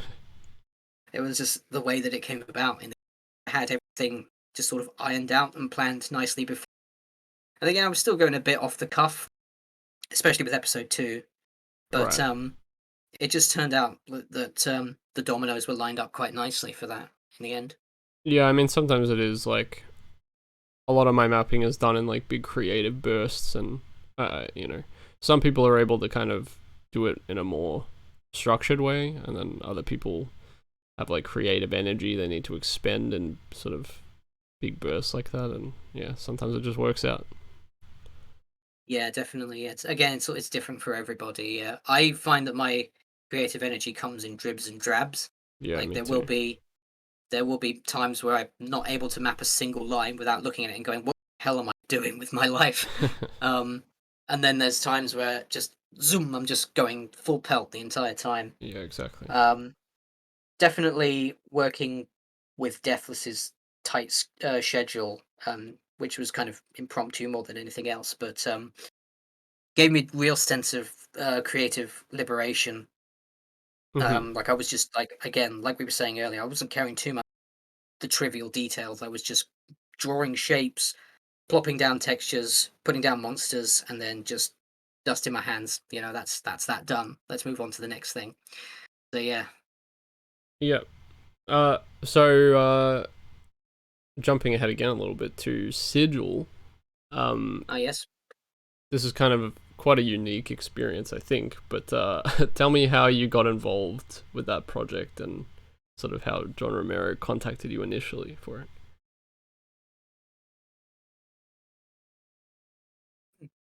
So yeah, so yeah, it was a bit of a flash in the pan sort of thing because I Uh it huh. came completely out of nowhere. Right. Um, Romero actually reached out to me over Facebook Messenger, Uh huh. Of all the and ways these days. of all the ways, yeah, and was just like, "Hey, Jimmy, your midis are pretty excellent." I was just like, thank you." Like, it really threw me for a loop. And then he went on to say, "Would you be interested in helping me put together a list of music for Sigil for episode 5 of Doom?" I was like, Hmm. yeah, of course." Um, he had a pretty tight deadline, but all he wanted from me off the bat were 2 new tracks for the title theme and the intermission theme. Hmm. So those were both 2 new tracks that I composed in that afternoon, basically, Right. um, bespoke for the project. Then the rest of the Sigil soundtrack was pieced together with stuff that I had lying around. Basically, Ah, what okay. Romero had actually done was that he had gone through my entire MIDI catalog and he'd found the folder that is dedicated to the abandoned or closed projects that I have up there. So I've got the music up there for projects where the development's either in limbo or Hmm. the person involved just disappeared or whatever. So there's a lot of stuff in there from um, more abstract projects. There was a heretic project that I'd composed for, um, and he had a handful of these midis that he gave to me in a big master list, saying, "What do you think of this list, Jimmy?" And I said to him, "Well, yep, it's a good start, but I think we can do better." So, Hmm. because especially the heretic flavored tracks that I'd written beforehand, I really didn't think that they actually fit Doom at all. Ah, So I okay. said this to him there, and I said, "What if we pick out this, and this?" And we came to an agreement in the end about the full roster of 9 tracks for the episode. And I think it was me who pointed him in the direction of Hate Machine, which is the opening MIDI. So it accompanies E5M1. Hmm.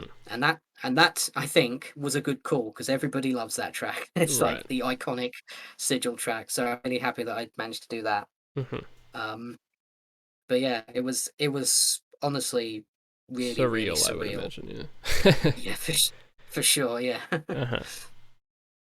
Uh, yeah. So I guess you sort of explained the process, and then he already had midis for it.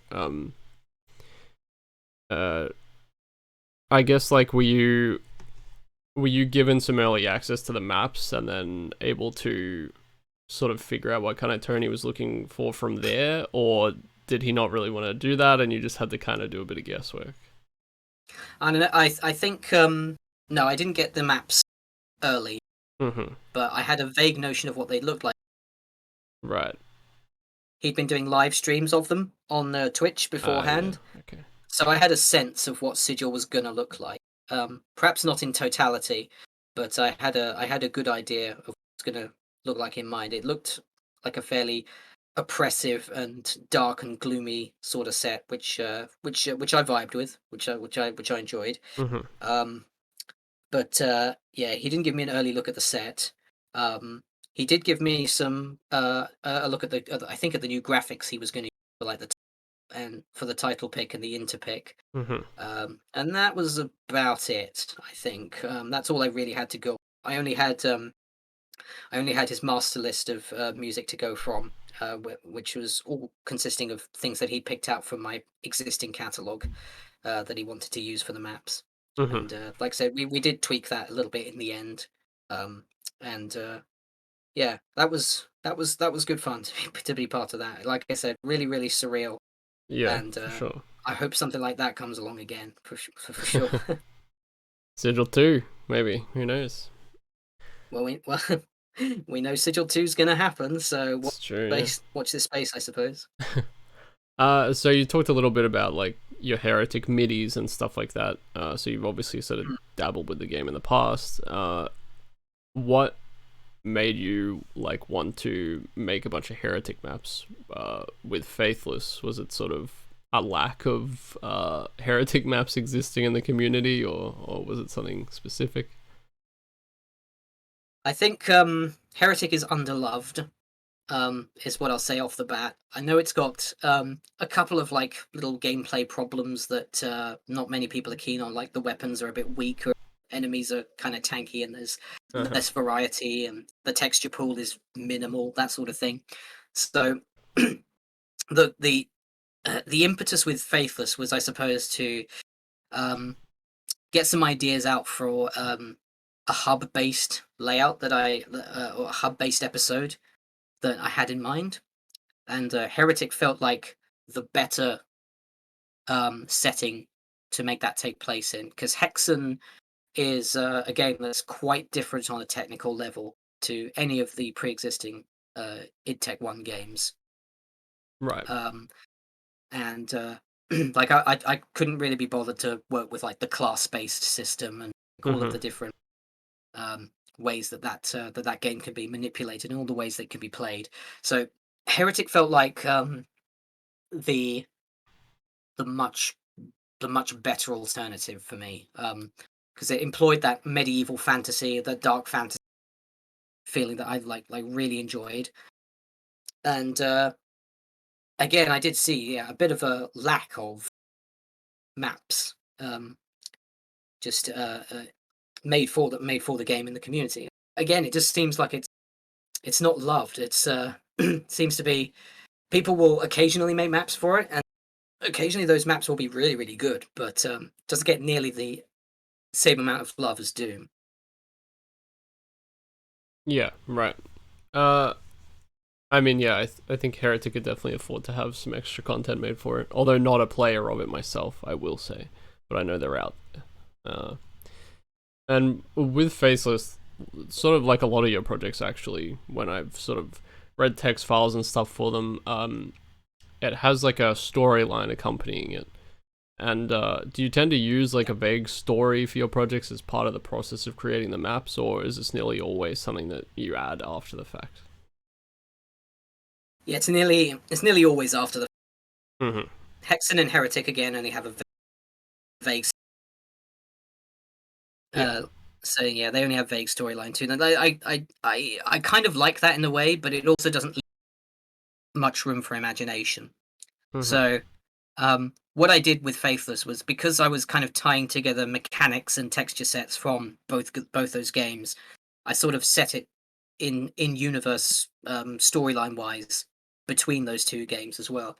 So we have Parthoris, which is the realm in which Heretic takes place, and we have Kronos, which is the realm in which Hexen takes place.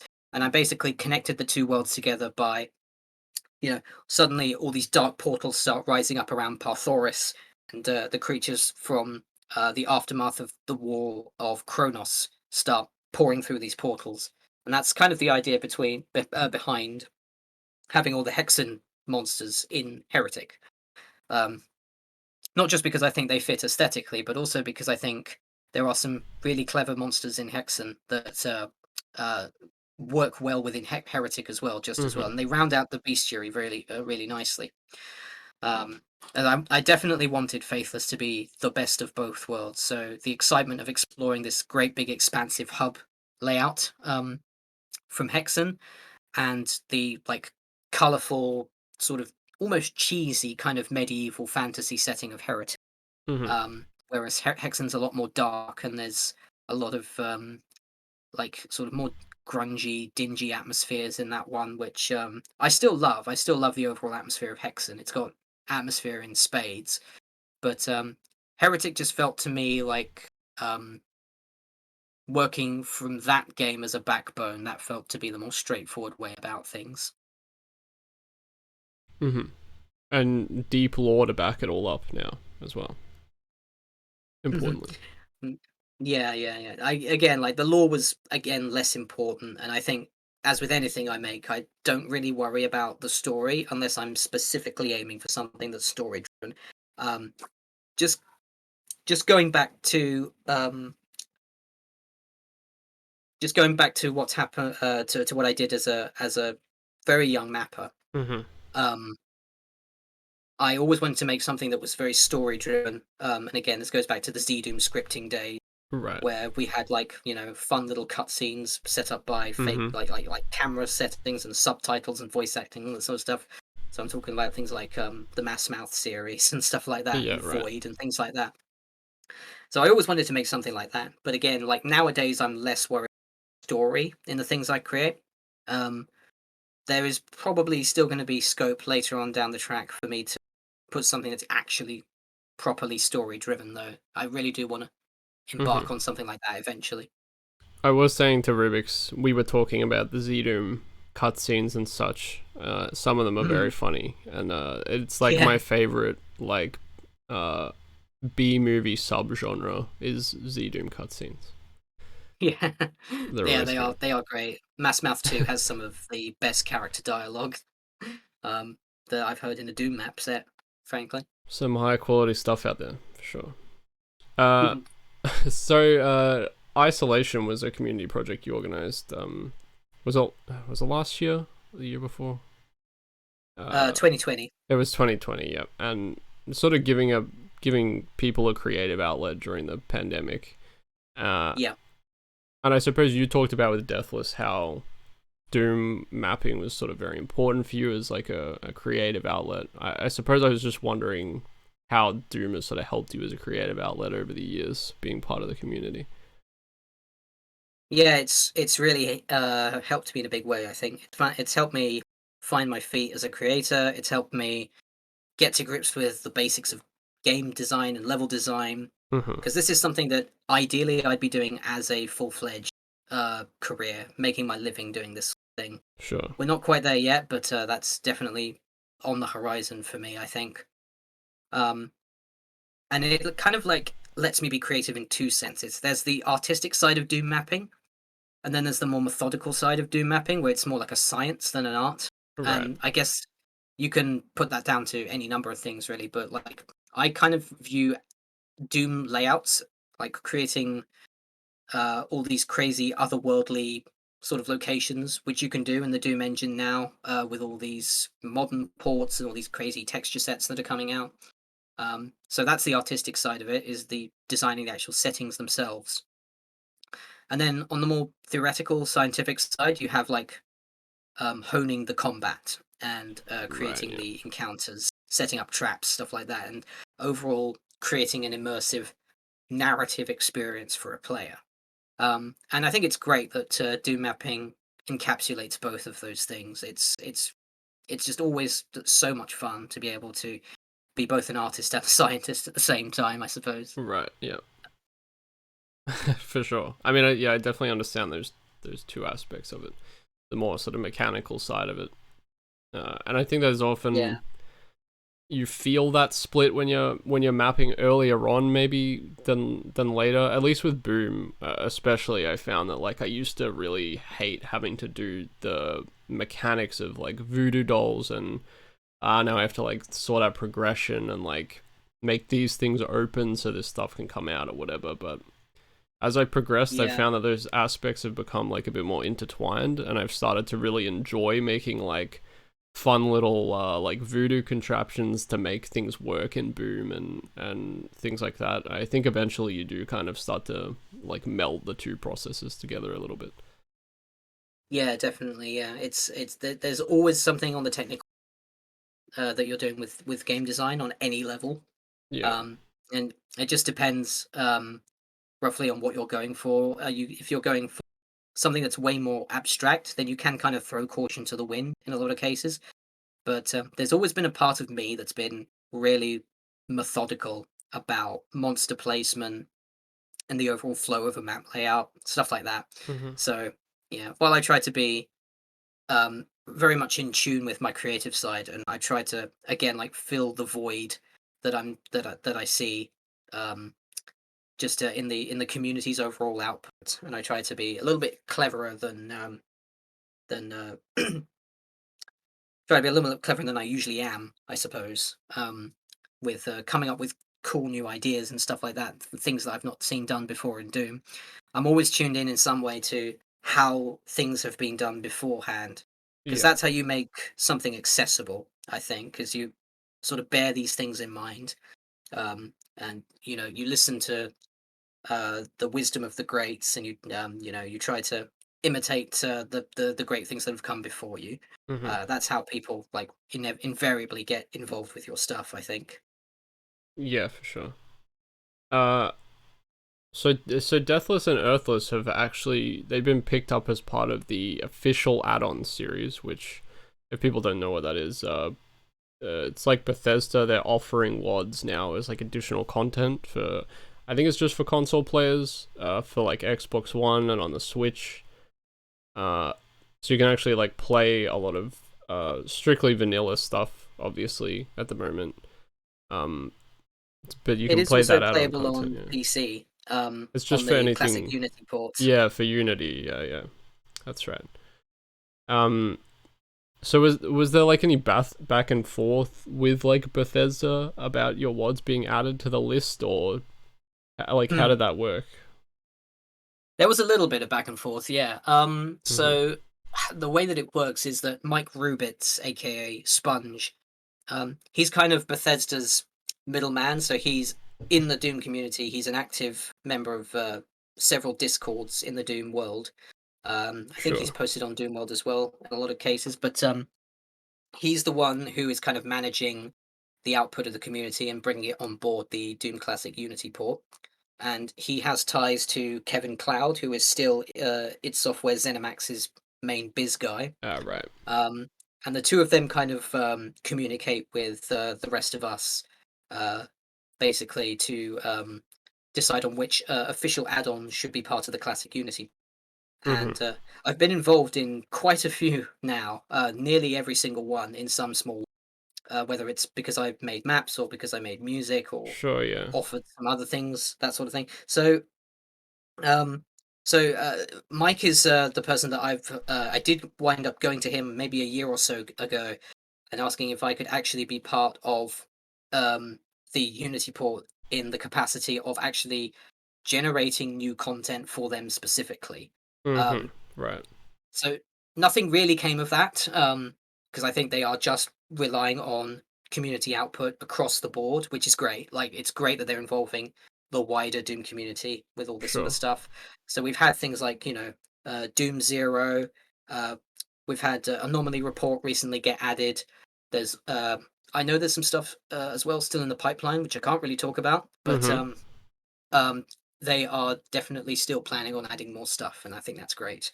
Yeah, for They sure. all seem very, very keenly tuned into the Doom community's outputs, and they've always got an eagle's eye on what we're doing over here. So that's great. Yeah, that Um, is good to hear. mm, I'm still working on Earthless. Um, still not done yet, even though it's been like 2 years. God damn it. Well, in as we said very early on in the interview, you'll get there in the end. You know, Jimmy always gets there in Yeah, the end. I always do. Yeah.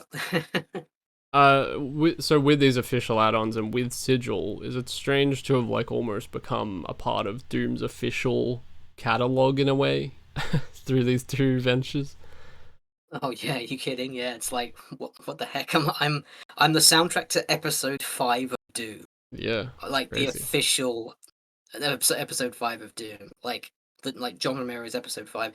It's so surreal, like still to Hmm. think that when people boot up the main game, and now of course with the modern ports, most of them do support Sigil, and a lot of people have that automatically loaded for runtime. So when people boot up the game for like either for the first time or for the 800th time or whatever, they see the main menu and they see Knee Deep in the Dead, Shores of Hell, Inferno, Thy Flesh Consumed, Sigil, and then if they start playing Sigil, they're instantly hearing my music, that sort of Yeah, thing. that So is really cool. it is absolutely insane, I think. And then via the Unity port add-ons as well, it's great to be a part of that in some capacity as well. Hmm. Definitely, I think cements my feeling that I do actually really some good things around this community. So if I'm ever feeling like in doubt about what I do, I kind of just look at those sets of achievements that, especially over the last few years, that I've cemented in this community, and I think, yeah, I've been doing good. I've been doing okay for myself. Yeah, I mean, like I was saying earlier, I definitely think of you sort of as a presence in the community first and foremost, like this Right. a pillar of the community, you might say, more than anything else. Just this ongoing unstoppable force beyond Yeah, comprehension. yeah, exactly. Uh, Yeah, it's been a wild 15 or so years, really. yeah, long time now. An old community we've become. Yeah, Hmm. yeah. I'm in my 30s now, and I've still got some juice left in me. I think I don't plan on stopping anytime soon. A few more speed projects coming up, certainly. Hopefully, yes. All right. So we're at the tail end now. We're at the final question. This is the one that I ask Big drum everybody. roll. Which, if you've listened to any of the other episodes, you'll have heard people's answers, and I hope it hasn't influenced you in any way if you have listened, because I want this to be pure and come from the heart. That's my goal with this question. Right. Uh, what is your favorite Doom monster, and why? So I think people are going to hate me for this, but Revenant. Wow. Okay. That's because it's just a very versatile monster. You can use it to scare the player. You can use it to create all sorts of infighting with it. It doesn't go down very easily, but it's also not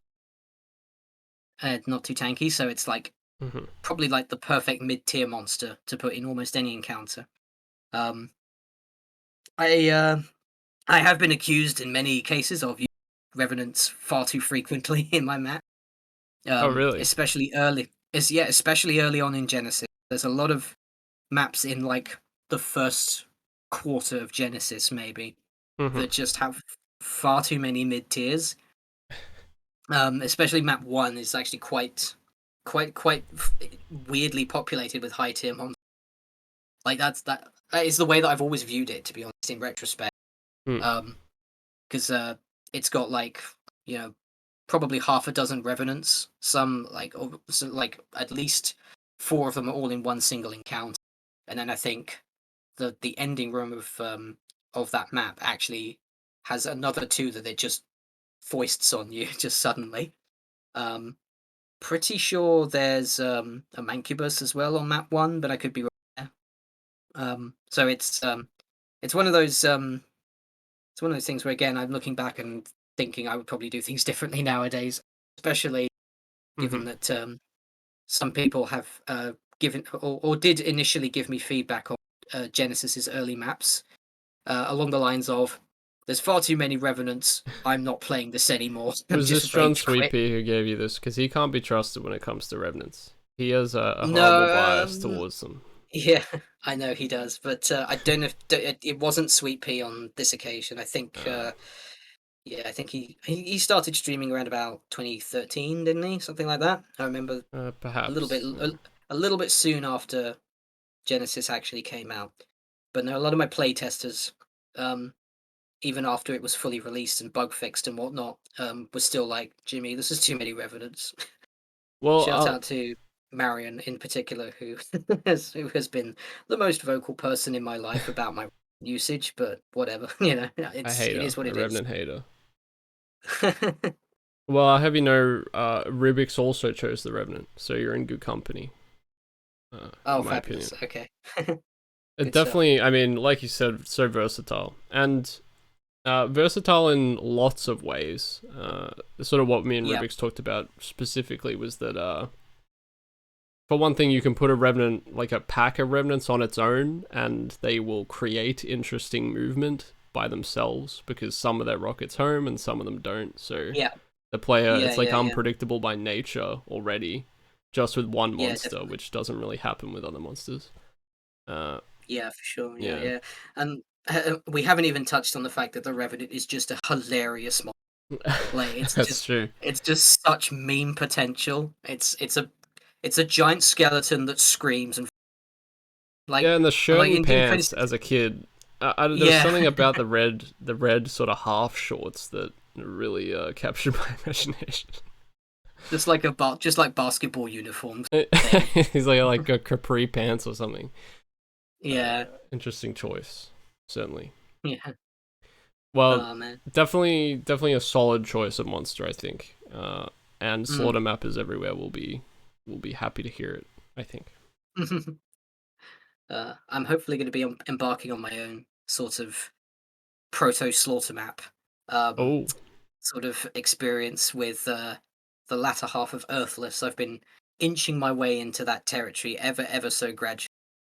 interesting. So watch out for that. Yeah. Well, yeah, I definitely don't think of you as I mean, you said Alien Vendetta and Hell Revealed and stuff were definitely some of your earlier influences. I wouldn't think of you as like a slaughter mapper, obviously. But it's No, interesting no. to hear that you started with those influences and now coming much later on you're starting to err towards sort of more challenging kind of slaughtery gameplay.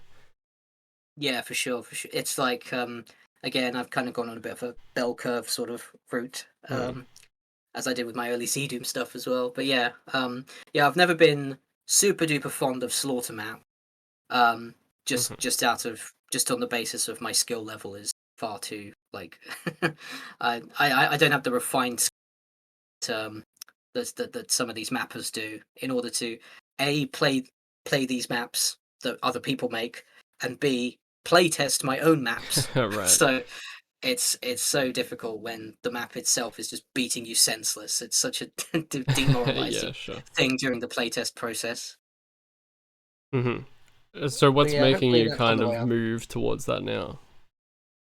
I guess because it just seems to be the done thing nowadays. There's a lot of what I call challenge mapping being done right now. So the likes of Danny and Rebix and stuff like that, they've informed what's seemingly an entire generation of new mappers, which is great to see. It's great to see there's so much flourishing, rampant creativity going on. Yeah.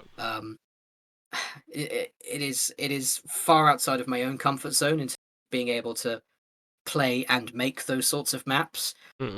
But I'm inching ever so gradually into that field, and it may only be a temporary stay in that field because I do want the latter portion of Earthless to be a bit of a nod to old school slaughter mapping of the time, so Sure. more akin to Alien Vendetta, I suppose, than anything else, rather than the sort of Ribixian school of modern slaughter mapping. Right. But all the same, it's another step outside of my little comfort bubble, which I'm always It's always good striving to to do do, something. Always doing that, yeah. Just to do something slightly different to what I did last time. Well, that's cool to hear because I feel like I've done a lot of very tight focus kind of slaughter stuff, and now I'm leaning more into wanting to do some of that old school looser slaughter is generally what I describe it as, where maybe even DD style where the encounters are quite tight, but DD would often let you get out of their encounters quite easily if you needed to, so you weren't completely tightly locked in and stuff. Even just stuff like that, or SF 2012, where much looser, large-scale slaughter that's not quite as difficult as the stuff that's around these days, but presents enough threat to make it interesting, that kind of stuff. Yeah, it's a fascinating sort of school of thought because it can be done in so many ways, and so many people have different definitions for slaughter altogether. Yeah. People think well, Go To It is a slaughter map. People will also put that on the same plane of existence as something like Holy Hell. It's those are completely different things, really. So I would probably still call Go To It a slaughter map, but I wouldn't call a lot of Sunlust maps slaughter maps necessarily. It's I would difficult, definitely right? call them challenging maps. And again, this is why I use yeah. the term challenge mapping instead of slaughter mapping, because it's not Kaizo in the traditional sense, every single step of the way with something like Sunlust, but Yeah. every map presents its own very, very unique challenge that you have to kind of weasel your way out of. And you have to think laterally in a lot of instances about using your weapons. Like if you're locked in a tight space, you can't rocket launcher. If you're locked in by flyers, you have to start them with like a plasma gun or whatever, so they don't block off your entire field of battle. So yeah, it's rife with its own set. It isn't just out and out holding down mouse one and shooting. Which can be good too. I personally loved Holy Hell, I'll say that. It can be very cathartic. I've always got to run something like that with like Russian Overkill or something though. Right. Because I don't particularly enjoy feeling underpowered. Oh, okay. Or hopelessly outnumbered. Like I enjoy pulling the trigger and watching like 500 things just explode all at once. Yeah, I've never been too much of a mod user, but I like the relaxation that the grind gives me. Me and Benjo talk about it a lot.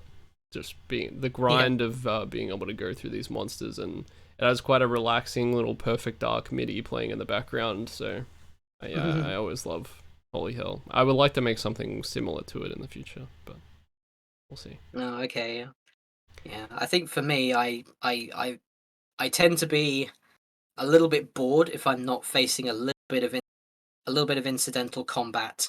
Sure, yeah. Every so often, between these crazy out and out slaughter fights. Right. So putting the gas down and going up to the highest possible gear and staying there for the entire duration, especially over the course of Holy Hell, where it takes like how many hours to beat? I don't even know. I don't know. It's gotta be like 4 hours or something, at least. Yeah, something silly like that. It's like you got to try and entertain me with like little bites of gameplay every so often. Yeah, it's definitely good to break stuff up. Bit of platforming, bit of exploration, bit of incidental stuff. It can help for sure with the pacing. Yeah, definitely. Yeah, it sort of helps to form a narrative as well. Whereas just full-on slaughter can be very abstract and very difficult to grasp for me personally in a lot of cases. Yeah, no, I can see that. Well, on that note, I'll finish up here. It's been really enjoyable talking to you. We covered a lot of sort of important notes in your sort of mapping career, but if you just go and look at Jimmy's wiki page, it's pretty jam-packed. He's been part of the community for a long time. He's done a lot of stuff. Like I was saying, I really do think of you as like one of the pillars, and just an important part of a lot of different facets, community projects and mapping in your own right, and then all your MIDI creation as well. So it was great to have you on. Thanks for coming on, and really enjoyable talking to you. All right, yeah, my pleasure, Nirvana. Thank you very much for having me on. Good chat. We'll speak again soon. Yeah. Yeah, for sure. Thanks again. All right. Cheerio. Bye.